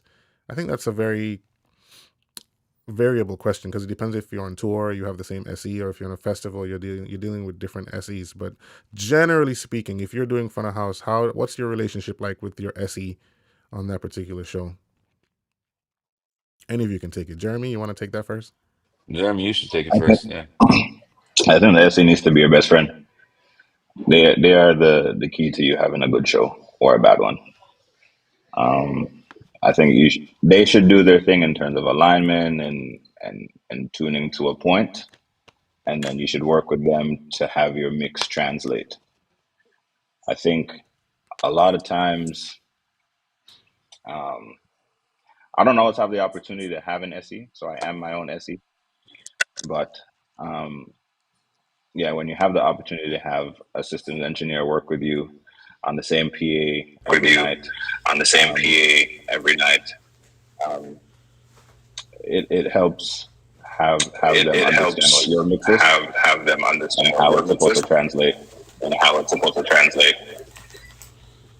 We have like a really Someone's bad echo doubling all up of a some sudden. more. Really bad echo. I think it's from Manny. I just muted him. Go Okay. ahead, Jeremy. Yeah. Yeah. 'Cause at the end of the day, only you know what your mix is supposed to sound like to a degree. Right. True. Um, so an SC can tune a PA to sound good to them. You know, it depends on what their background is. A lot of people like to tune it to sound good for rock or what they believe pop should sound like, but you're not always mixing those genres. So Hmm. the target curve and the EQ curve that's going on might not necessarily help your specific mix translate. So you then have to sit down and work with them and be like, okay, I need less of the top end here. And my sub is supposed to hit like this. It might seem aggressive to you, but like this is what I need for my mix to have the impact that I want it to have. I love that. Yeah, and I think to tag on to that, it's like you can learn so much from an SE2 as a front of house mixer, you know? So typically if I walk into a festival or if I walk into, again, like let's use the stadium the other day, for example, the first conversation is I go up, the first thing I do is I go greet the SE. Hmm. And we talk, hey man, nice to meet you. My name is Jason. I mix front of house from Maverick City. Like I'm Brad, you SE. I'm like, yo, you mind if we can chop it up for a minute? Like you got some time right now? And he'll be like, yeah, sure, I got some time. I'm like, anything I should look out for? What should I, any problem spots in the room? And then he starts to explain to me now what he's experiencing from hanging the PA, right? So he's like, when you turn on the side hangs, we're getting a little bit some weird lobes coming from the room. So then we can have a conversation. We look at the seating map. We say, okay, maybe there's not a lot of people sitting there, so maybe we can turn down the side hangs significantly. And then he will say, he said to me, he's like, you're pretty far back in the tent. It sounds pretty different. You might hear a lot more high end in here than outside the tent. It's pretty smooth outside the tent, but because of the canvas, the high end is trapping underneath here. So Hmm. don't mind that too much. And then I always ask to see the EQ curve. Like I always ask to see what they've done with the curve. And then I know if it's going to be what I need. I can see the low end, I can see the high end tapering off. But at the end of the day, always remember that every SE wants to be the best SE on the planet, just like you want to be the best front of house engineer on the planet, right? Like, so you have similar goals, you have aligned goals. So their job at the end of the day is to deliver to you a PA that's going to make your mix translate.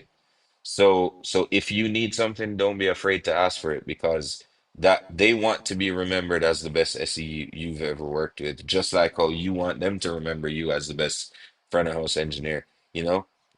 My SE in Cleveland, in Cincinnati, he says, yeah, you do you mind if I walk and listen to the delays? I was like, I would love for you to do that because I ain't walking out there to listen to the delays while I'm mixing the show. You know what I'm saying? So he's like, I'm gonna walk around, make sure everything is good. I'm like, yeah, dude. And the PA sounded fantastic. Like even when I turned on the PA for a virtual sound check earlier in the day, it sounded incredible. In fact, um, for those of you who know me, know for a long time I've kind of been iffy about cohesion boxes. I haven't been the biggest fan of cohesion. Um, a few days before that show, I was in North Carolina for Shakira in the stadium, and Chris Fisher, who was our SE on Marley Brothers, said to me, he's like, "Yo, dude, they're doing some new stuff with Cohesion. You tell me how you think, what you think. New amplifiers, new processing. It's gonna sound great." So I kind of went into that situation with an open mind, right? Then I got hit up from Ricky Cook, who is also he's SE for Linkin Park right now. And he was like, "Hey, Cohesion, they're doing new stuff with it, but tell the SE to do these things to keep your high end in check as you get louder, right?" When I mentioned it to the SE, he's like, "Oh, yeah, man, whatever." You know, there was no ego. So there's very few SEs on the planet where I would trust enough to. Steve Tom is one of them Hmm. that I would trust enough to, like, literally. Steve Tom tunes the PA for me, and I go and unmute my console and mix the show. Like I don't even need to hear the PA. He's like, "Yo, you want to hear it?" I'm like, "No, it's cool." I love that. So but there's very few people, and that's just from building a relationship or working together over many years. Like I've known Steve for a really long time, right? But I think there's always some element, like Jeremy says, of collaboration between you and your systems engineer to be like, hey, can we chat about this tuning? Or there's something that's not quite translating in my mix. Um, because again, if you're confident in your mix, if there's something not translating, you should have that conversation with your SE to be like, hey man, can we address this? Can we shove down the high end a little bit? It's a little too bright. Can we, you know? It's I talked to an SE one time, right? And it was a funny conversation, but actually um it was actually exactly how an SE's job should be approached, right? It was on a on a tour. I won't say which one it is, but I went to the SE and I was like, "Yo, how do you feel about the front of house mix? It sounds a little, sounds like crap." And he says, "Listen, man, it sounds like crap at every seat. I've done my job." And I was like, uh, fair. You know what I'm saying?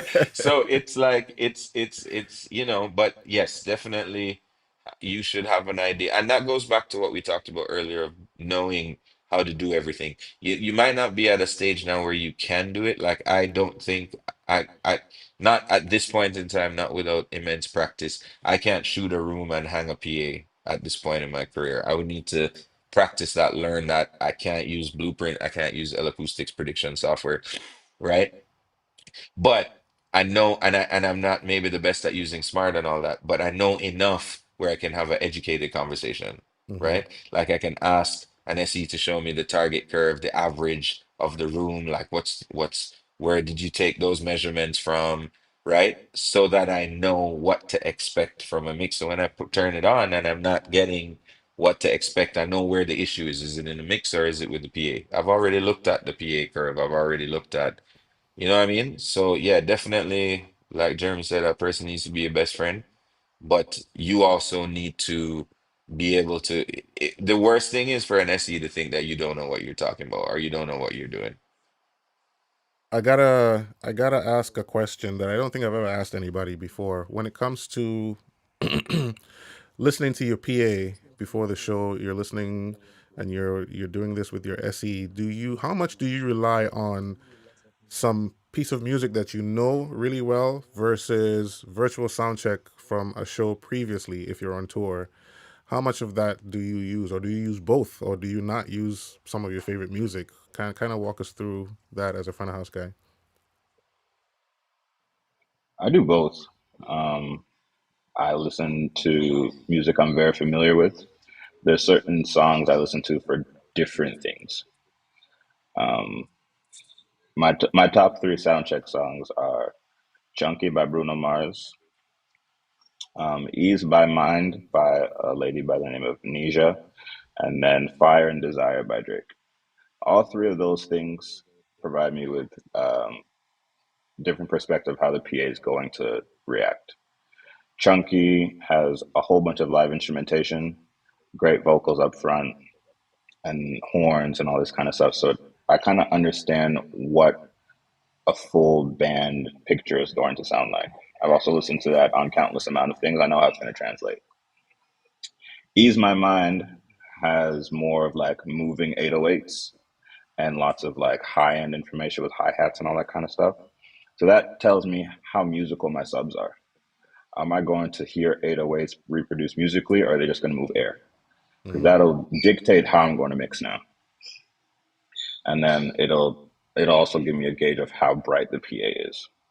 And then Fire and Desire has the most obnoxious bass I have ever heard in a mix, but it's great. So that'll tell me basically where the limit of my subs are. So I know how deep I can push the low end if I need to raise the subs, lower the subs, take out 62 hertz, or whatever's going on. So those are my three songs, and then I flip to virtual, and after I've adjusted the PA to accurately reproduce those, I then go in and make fine adjustments for my virtual sound check. mm. That's cool. So Renz, what my about you? my approach is slightly different because it depends on one how much time I have. That's a big thing. Mm, Um, depends on how much time I have. It depends on if I have if I'm traveling with gear or if I have if I have advanced gear that I always use. Like if everything is the same on my show file, um, I'm going straight to virtual soundcheck. I don't need to because for me it's more important what my show sounds like versus what recorded music sounds like. So again, just because it's the most recent thing, I walk into I walk into Cincinnati. Once I get the PA at 12 o'clock, I have an hour and a half on the PA because we're just we're direct support. We're special guests on the show. We're not headlining. mm-hmm, So Lauren Daigle has the PA from 9 to 12. I know when I get the PA at 12, it's gonna take them 10 minutes to flip the stage. So I literally have 10 minutes to listen to the PA and get through some things. Then I have to run on stage to make sure it rises, I position properly. And then when I get back by 12:30, I gotta get into sound check. Because now the sound check is more about I'm doing monitors from front of house, right? So the sound check is more about making sure that they're comfortable on stage and less about the front of house mix because I'm already confident in the front of house mix. I know that just came off of 2 nights at Disney with L Acoustics PA, 338, all that stuff. So I'm that because there's limited time and I don't have time to listen, I'm one leaning on the systems engineer heavily, but two, I'm just going straight to virtual sound check. Like I want to know what does my show sound like in the PA. That's all I'm listening for. And so that's the approach there. If I've got more time, and again, it depends. It depends. You go into a venue that already has a pre-tuned PA, right? So you go into, let's say, like a opera house or Danforth Music Hall in in in in Canada understand that the systems guy is just a front of house tech.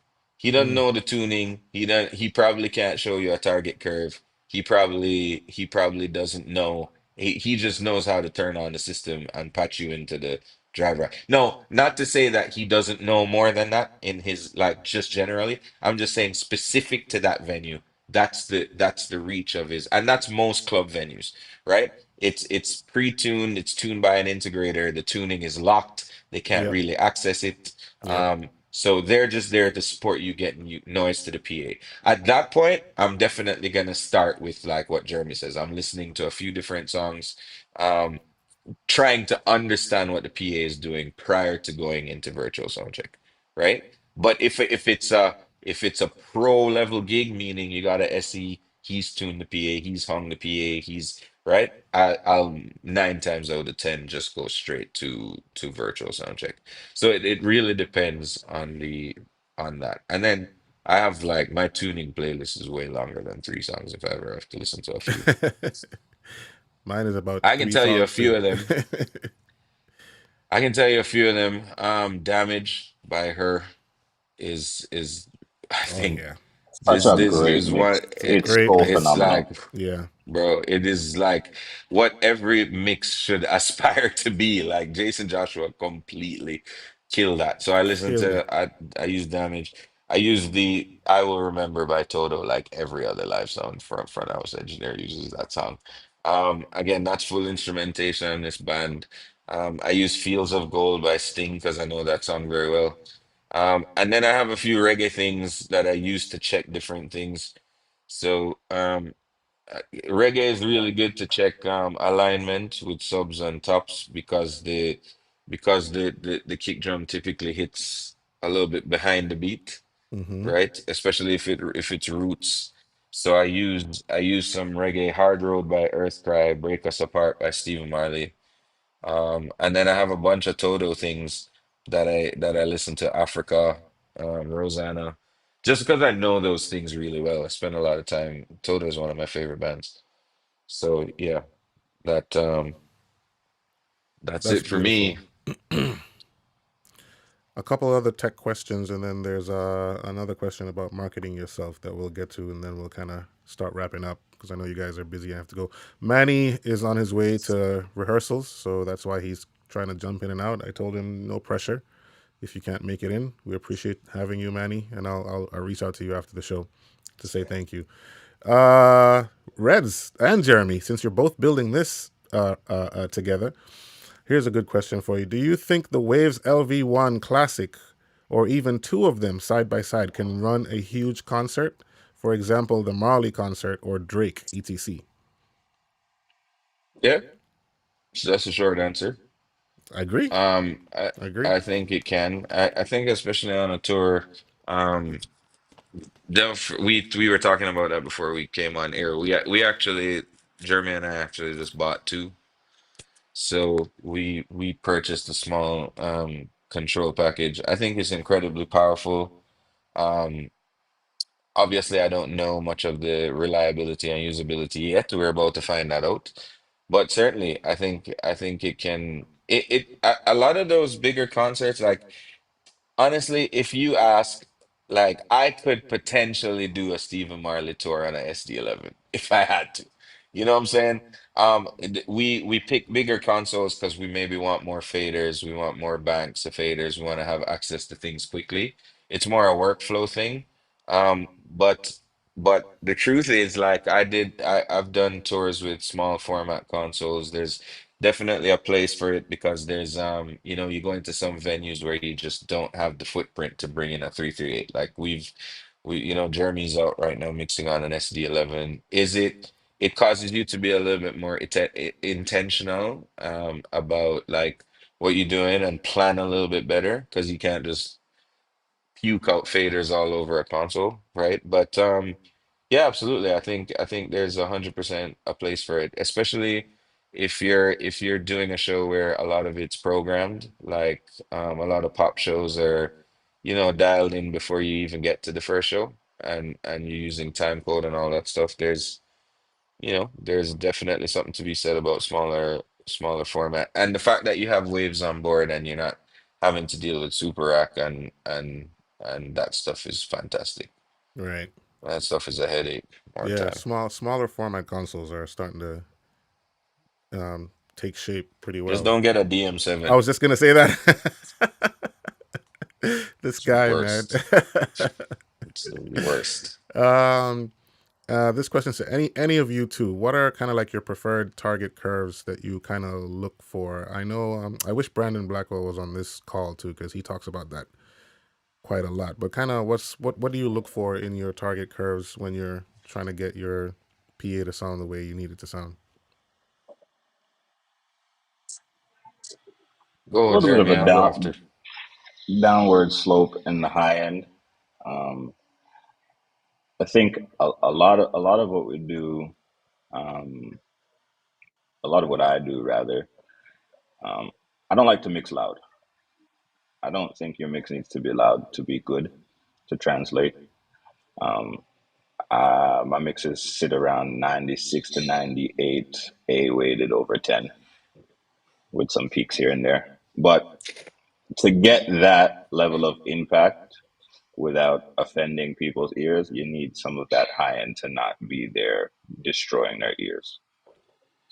Um, Nice little bump in the low end. I think just to make a gradual taper for me. Yeah, I like that. How much of a bump do you usually see when you're in the low end? How much of a bump do you usually see when you're out there in some of these PAs? Do you go above 6 to 8 dB in your low end? No, can't do that. Yeah, But like a lot of the content that I'm mixing also is low end heavy already. right. Um, so I do a lot of that treatment in the mix to tame that and then have the PA reproduce that at a comfortable level. Nice, nice. Here's a non-tech I'm question. trying to I'm trying to find What's that? an app that I have. That's basically Oh what it yeah. would look like. Okay. Bring it down a little bit, Reds. Yep, there you go. Okay. Yeah. It's Yep. basically what my target trace would look like. Now, what that taper from that low end and that low end bump, I can't do this. That low end bump is probably like 80 to 120 hertz and below, Mm-hmm. right? And then that taper is like a 3 dB taper. So from this point to this point Mm-hmm. is like 3 dB, if that makes sense. Yeah. Yeah. Yeah. That's good to know. That's good to know. Brandon's Um. like the perfect person Yeah. to Brandon and Veer, like for you guys coming to the Advancing Audio Masterclass in Kenya. Brandon and Veer are the two biggest nerds I know. Oh Okay? man. So when they get started talking about time alignment and phase and all that stuff, that's when I'll take a break. I'll be at a coffee shop down the street, and you guys can have a blast with Yep. them and their nerdy selves for hours. I promise you, they'll be able to talk about this for hours. 4 hours for sure. A couple more questions. How do you market yourselves as an engineer to new clients, or how do you reach out to get new business? I That's mean, such a tough question. it's a tough question because this is such a You know, word of mouth. people might think that that question is an easy question for guys like us, but it's really difficult. It's a really difficult question because I've never had to do that. Yeah. Like in fact, and every time every time on or looking for a new gig or it's always people I know that I'm calling. You know what I mean? Like Sean Sturridge or James Berry or all these different people that I call and go, hey, I might be in the market in the fall, or I might be, we don't have nothing lined up for the fall, or we don't have nothing lined up for the winter. Let me know if you're looking for somebody. But a lot of Hmm. times it's letting them know that you're available, and then it's word of mouth. It's people calling you. I get calls. Rico hit me up the other day. Hey, what you doing from June 6th to 10th? Or, Chris Lee hit me up in February. Hey, what you doing for the next few months? Like it really is word of mouth. But like your mixes and your work is the best way to do that. Like it's like Jeremy said, I live forever in this concept of you never know. You never Yeah. know who's listening, you never know who's watching, you never know who's paying attention. So just make sure that your level of work um is the best marketing tool. You know what I'm saying? That you can, like, one of the greatest things that happened, like when I went out and did the Map City shows, was working with Dante and working with Dante's producer and music director came out and played bass for a couple shows. Mm. And you just go work hard, and then the artists say at the end of the day, man, like when an artist starts to text you to say, yo, so what you doing after the show? Let's hang out, let's chat, let's talk. Then you know that your work, because that's what matters first. And let's point that out too. Be a nice person. Be somebody that people want to be around. You could be the greatest mixer in the world. If nobody wants to be around you, you're gonna have a hard time getting on tour. True. That's the truth. You just be somebody that people want to be around, right? Like you don't have to be a comedian, but I find I have a fairly great sense of humor and I tell great stories. So you know what I mean? But just be nice. Like just be somebody, because somebody's got to visualize living in a bus with you for 6 months Yeah. before they even stop to think about can you mix. If I can't be around this person longer than 5, 10 minutes, I don't care what they can mix like. Right? Like how well they mix is right. There's a lot of people in positions right now on tour mixing some of the biggest shows on the planet that can't mix. Like it sounds terrible, Mm. right? And Mm. I go, man, Jeremy should be mixing that. That's my default now. Is they should call Jeremy. But but they're still there. Why? Because of great relationships. Yeah. So yeah, I'm not saying that prioritize one over the other, but be great at both. Be a relational person and be a great mixer. You'll never not have work if that's the case, you know? Completely agree. Completely agree. Um, as we wrap this up, Jeremy, I got a couple questions for you. So one is it's a non-audio question. It's my personal question to you. So you're currently on tour, for those who don't know, with Coco Jones, one of the best R&B artists out today. And I've always wanted to know. I wanted to wait until this moment to ask you this question. So on the set design, on the stage design, I believe it's an LED wall with a semicircle on there. That's it. Can you tell me a little bit about that? I think that's really cool. It looks like a portal of some sort. It looks really really cool. For those who haven't seen Yeah, the show. so it's a LED wall, and then they built an arch out of a steel frame and wrapped it in fabric. Oh, that's what gives it that glow. That's genius. That is genius. Does that affect you audio wise at all? No, it's usually upstage far enough. Okay. Okay. Yeah, I've always wanted to know. It's a really really really good look. And is Coco Jones touring with a band, or is it mostly playback? It's all playback. There's a heavy element of programming. Okay. Um, yeah, we're talking. It's about 12 channels of tracks. And her vocal sounds like the record, man. You've done an incredible job with getting that together. Can you kind of walk us through what she's using, what kind of capsule she's using, and kind of your process on her vocal? Not, yeah. Um, so we're using Shure Accent with a Austrian capsule 505. Mm. Um, yeah, we did a shootout in rehearsals, and that's what she gravitated towards. She said, "This is what I like," and that was flat. And then yeah, we started using it. I am using every bit of this SD11. Oh yeah. No waves. I have a knee 5045, and the rest of it is on board. I'm using the dynamic EQ, both stages of compression on the channel into a Mm-hmm. group, a little bit more EQ, multi-band comp on the group. I'm doing a fair bit amount of things. Um, every day, I mix, I record my 2 track, I bounce the 2 track after the show, and immediately listen back as I'm loading out. I get different ideas. I make different changes within the playback session of levels of tracks and things of that nature. How I like the reverb on her vocals, how I like the EQ, different compression. Um, yeah, it's been chasing the 1% every night. Yeah, yeah, that's cool. So your only outboard gear on her vocal is the 5045, no Shelford, nothing else. Nothing. Wow. Silky smooth, brother. Silky smooth. Appreciate it. I'm hoping to catch a show if I'm in the same city with you, man. I would love to hear her vocal Yeah, for sure. Let me know. live. Final question, and then we'll wrap it up, guys. I've had you on here for quite a while. I know you guys have to go. How do you guys practice your mixing skills, and what are some of your favorite pieces of gear to use?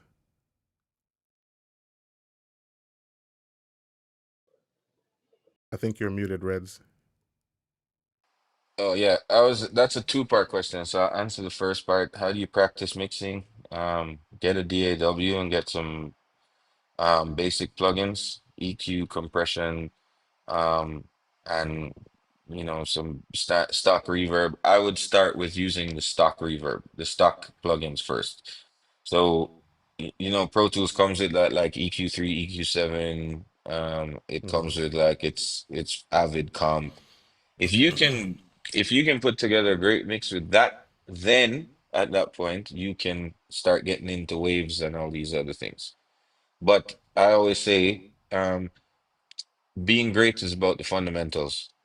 If you have a solid understanding and you master the fundamentals, then you can manipulate the fundamental, right? But you have Yep. to understand the fundamentals first. So that's how I practice mixing. Start with Pro Tools, any DAW, and buy yourself, invest in a great set of headphones that you can trust, right? Because even when you go live, if you watch my content, if you watch Jeremy's content, one thing that is very common is you're gonna see us checking those mixes in our headphones. We both use the same type of headphones. Like, I think they're great, but use what makes sense for you, like what you know very well, right? So we use Audio Technica ATHM 50Xs, right? Is what we use right now. I used to use Sony MDR 7506s for a long time. I find that the high end is too much on the 7506. The Audio Technica is a little bit flatter. Mm-hmm. But it's about knowing that pair of headphones. So listen to a lot of music that you know what it's supposed to sound like in that headphones and create that reference, right? So that's how you practice mixing. DAW into a pair of headphones that you know really, really well. Um, Equipment, favorite equipment that we like to use. I can run off mine fairly easily. I'm a digital guy. I use Clang, um, which is when I'm doing monitors. If I'm at front of house, um, I use Waves currently. I mean, I'll use some outboard gear, but in many cases, like it's way simpler just to. And most of my Waves processing is like group bus processing, not so much individual channel stuff. So even those, like if you go on my Instagram page and you're listening back to those Maverick City board mixes, that's all onboard individual processing. It's only group processing happening. So that there's drum bus compression, there's bass group compression, there's guitar group compression, there's vocal group compression, but everything on the individual channels is all done on the desk. I think if you can make it good sound good with waves, you should be able to make it sound good on the desk too without waves. So that's just my personal approach. But yeah, I like using like the 5045 is a big deal. Now Digico has an onboard PSE, so Hmm. using less outboard stuff. Because at the end of the day, it's about ease, man. I want to get in and out of this venue as quickly as possible. So if I Yep. have racks and racks of outboard gear, I mean, in a tour like that where you have racks and racks of outboard gear, it becomes somebody else's problem getting your stuff in and out of the venue. But and there's a place for that. Like obviously, there's a place for that. But just me personally, right now, I'm not doing a lot of tours where I'm one traveling with a tractor trailer, so I could bring racks of outboard gear, right? Like this current Stephen Marley tour that we're in rehearsals for right now is a Quantum 326 clan DMI clan card. That's it. The console sits on top of a rack that has my SD rack and all the wireless in there, and that's my footprint. I have my laptop on a laptop arm for virtual for recording and playback, and I got an overview screen. That's it. You know what I mean? It's about being efficient, being simple. Like the footprint is a big deal where it's only a bus trailer. We're not trying to overload that bus trailer and stuff it to the roof, and we got to take back lines. So it all depends on the situation, right? Like if we go back to the Marley Brothers store where we have five tractor trailers on the road, yeah, load up the outboard gear, bro. Hmm. Bring everything. Find every Neve, every SSL, every Shelford. Yeah, bring it, right? But that's just not that's 2% of the gigs happening on the planet right now Texas is is, headphones for is the Steve Tom. ability. Yeah, exactly, right? So it all depends on the situation. It's very not even as we look at microphones, like Jeremy said something important that I think we should consider is when you look at like even microphones and capsules and stuff, right? Like I'm a DPA guy. Everybody knows that. I'm a member of the Masters Club. It doesn't mean that I'm only ever using DPAs. It's all about what is the right um application, what's the right thing, what's the right tool for that application, right? So yeah, there's favorite. Yeah, I love how a vocal sounds through a Shelford, but it's not every vocal that needs to sound that way through a Shelford, right? Because it depends on the type of the tone that you're going for. I'm not always gonna mix through a Neve master bus processor because not everything sounds good or sounds accurate through that. It has a specific sound, right? So it's you got to know what what the application is, what the right tool is for that application, and as Bolu said, tech mix after that. Tech mix. Jeremy, for people who don't understand what that means, who don't have a Caribbean background, you want to elaborate on tech mix? Because that's an inside joke between you and Reds. Honestly, it started one day in a rehearsal I was in, and they're just like, "Yo, what's going on in this mix? Like it's just incredible." It's like, "Yeah, man, just tech sound." And then after that, it just became tech everything. Oh, this vocal sounds good. Yeah, man, tech vocal. Yeah, man, tech mix, wallet. Yes. Reds, tell us about your philosophy. You said the Holy Spirit lives in the low end or something. How does that go? I forgot Oh what you no, said. yeah, yeah. So this is Jesus loves mid-range. Yes. Okay, so Jesus loves mid-range, loves distortion-free and clear mid-range. Uh-huh. It's beautiful in his nostrils, right? Yeah. But the Holy Spirit moves in the low end, Moves in the right? low end. If you Right, right. if you take the subs out of your church, ain't nobody feeling the Holy Spirit. Okay, it's a fact. The Holy Spirit moves in the low. Let me tell you something. When uh you listen to how they come in to Gyra, go check out Gyra is on. It is Gyra's probably not on there yet. I think Gyra is coming next. Is the next one I post. When that band comes in and I'll never be close to it. boom, boom. Bro, that when that floor tom and that kick drum and that bass guitar move through your lines, Mm. you feel the Holy Spirit. That's fact. But yeah, mid range is important. It has to be clear. It has to be no distortion. That's where your vocal lives. That's where, um, if you're mixing music that has a lot of guitar samples, you want mid range that is distortion free, clear. You want to lean into that mid range in a lot of times. So that's kind of where the conversation came from. The high end is great, the air is great to make it sparkle, but the magic is in that mid range. Yeah. Because here's the thing I found out. I've had for example, the St. Lucia show, people come to me afterwards and like, oh man, the Maverick City mix was incredible. And I'm walking away from the show going, yeah, it was okay. But you know why they say it's incredible? Because the vocal. The Mm. vocal, I've found if you're mixing and your vocal is present and it's warm and it's on top of the music and people can hear the vocal, to the average person in the crowd, they don't care what your snare drum sounds like. They don't care what your music sounds like. They go, yo, I could hear him clearly. I could hear Dante Bo clearly. It sounded fantastic, right?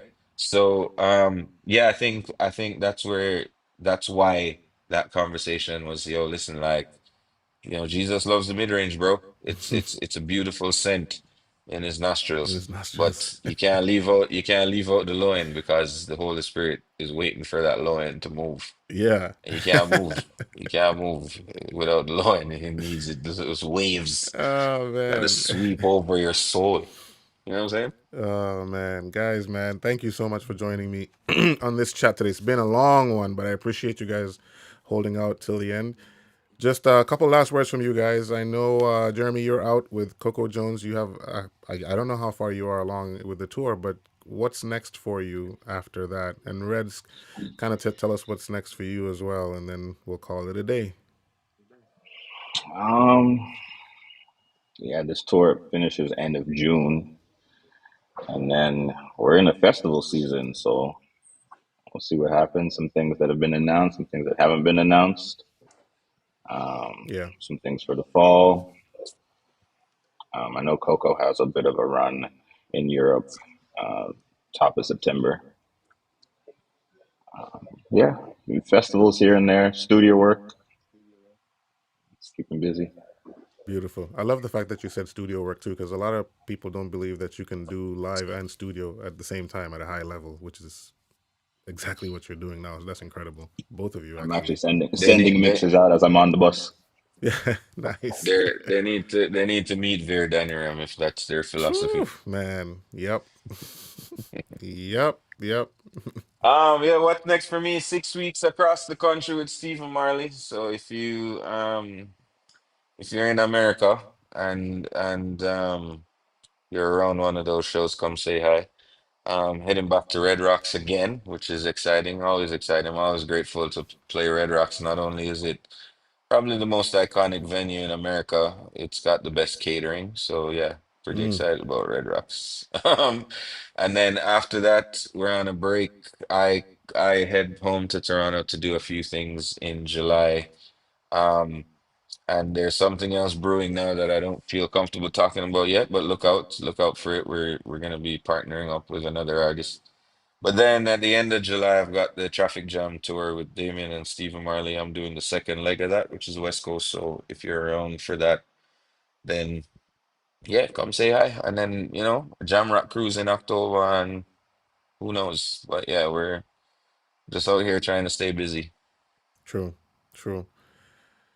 Well, that brings us to the end of this live, guys. I really appreciate everybody who has tuned in for this chat and this conversation. If I didn't get to your question, I'm terribly sorry that I didn't. But as usual, the replay of this is going to be available on my YouTube channel immediately after this live. So if you haven't watched it or you just came in, you can always go back and watch it. I know Manny's busy. He's at rehearsals right now. He's been trying to come in and out, but we appreciate you for joining us, Manny. Even if we can't hear you, but thank you so much, bro, I'm for back. being. You're back. All right. Yeah, I just got back. Okay, hmm real quick before we close this live, what's next for you, bro? What is there anything you can talk about? Um, getting ready for a European tour and just whatever comes at this point. To be honest with you. Right. Yeah, same for me. I'm just taking whatever comes. I wanna go to Europe. Yeah. I Yes, want to go to sir. Europe. Yes, sir. Why I can't go to Europe? Why do I have no Europe on my calendar? Hey, look, at least you have Africa on your calendar, so that's Yeah, good. Well, well. you have Africa on your calendar, so that's what we refer. Yeah, gentlemen, stay on the line. I'm gonna cut the live off for the audience, but I just want to tell you guys thank you personally once we end the live. So please stay on there. Everybody, thank you so much for joining me, and we'll see you on the next one. Hopefully, take care, guys.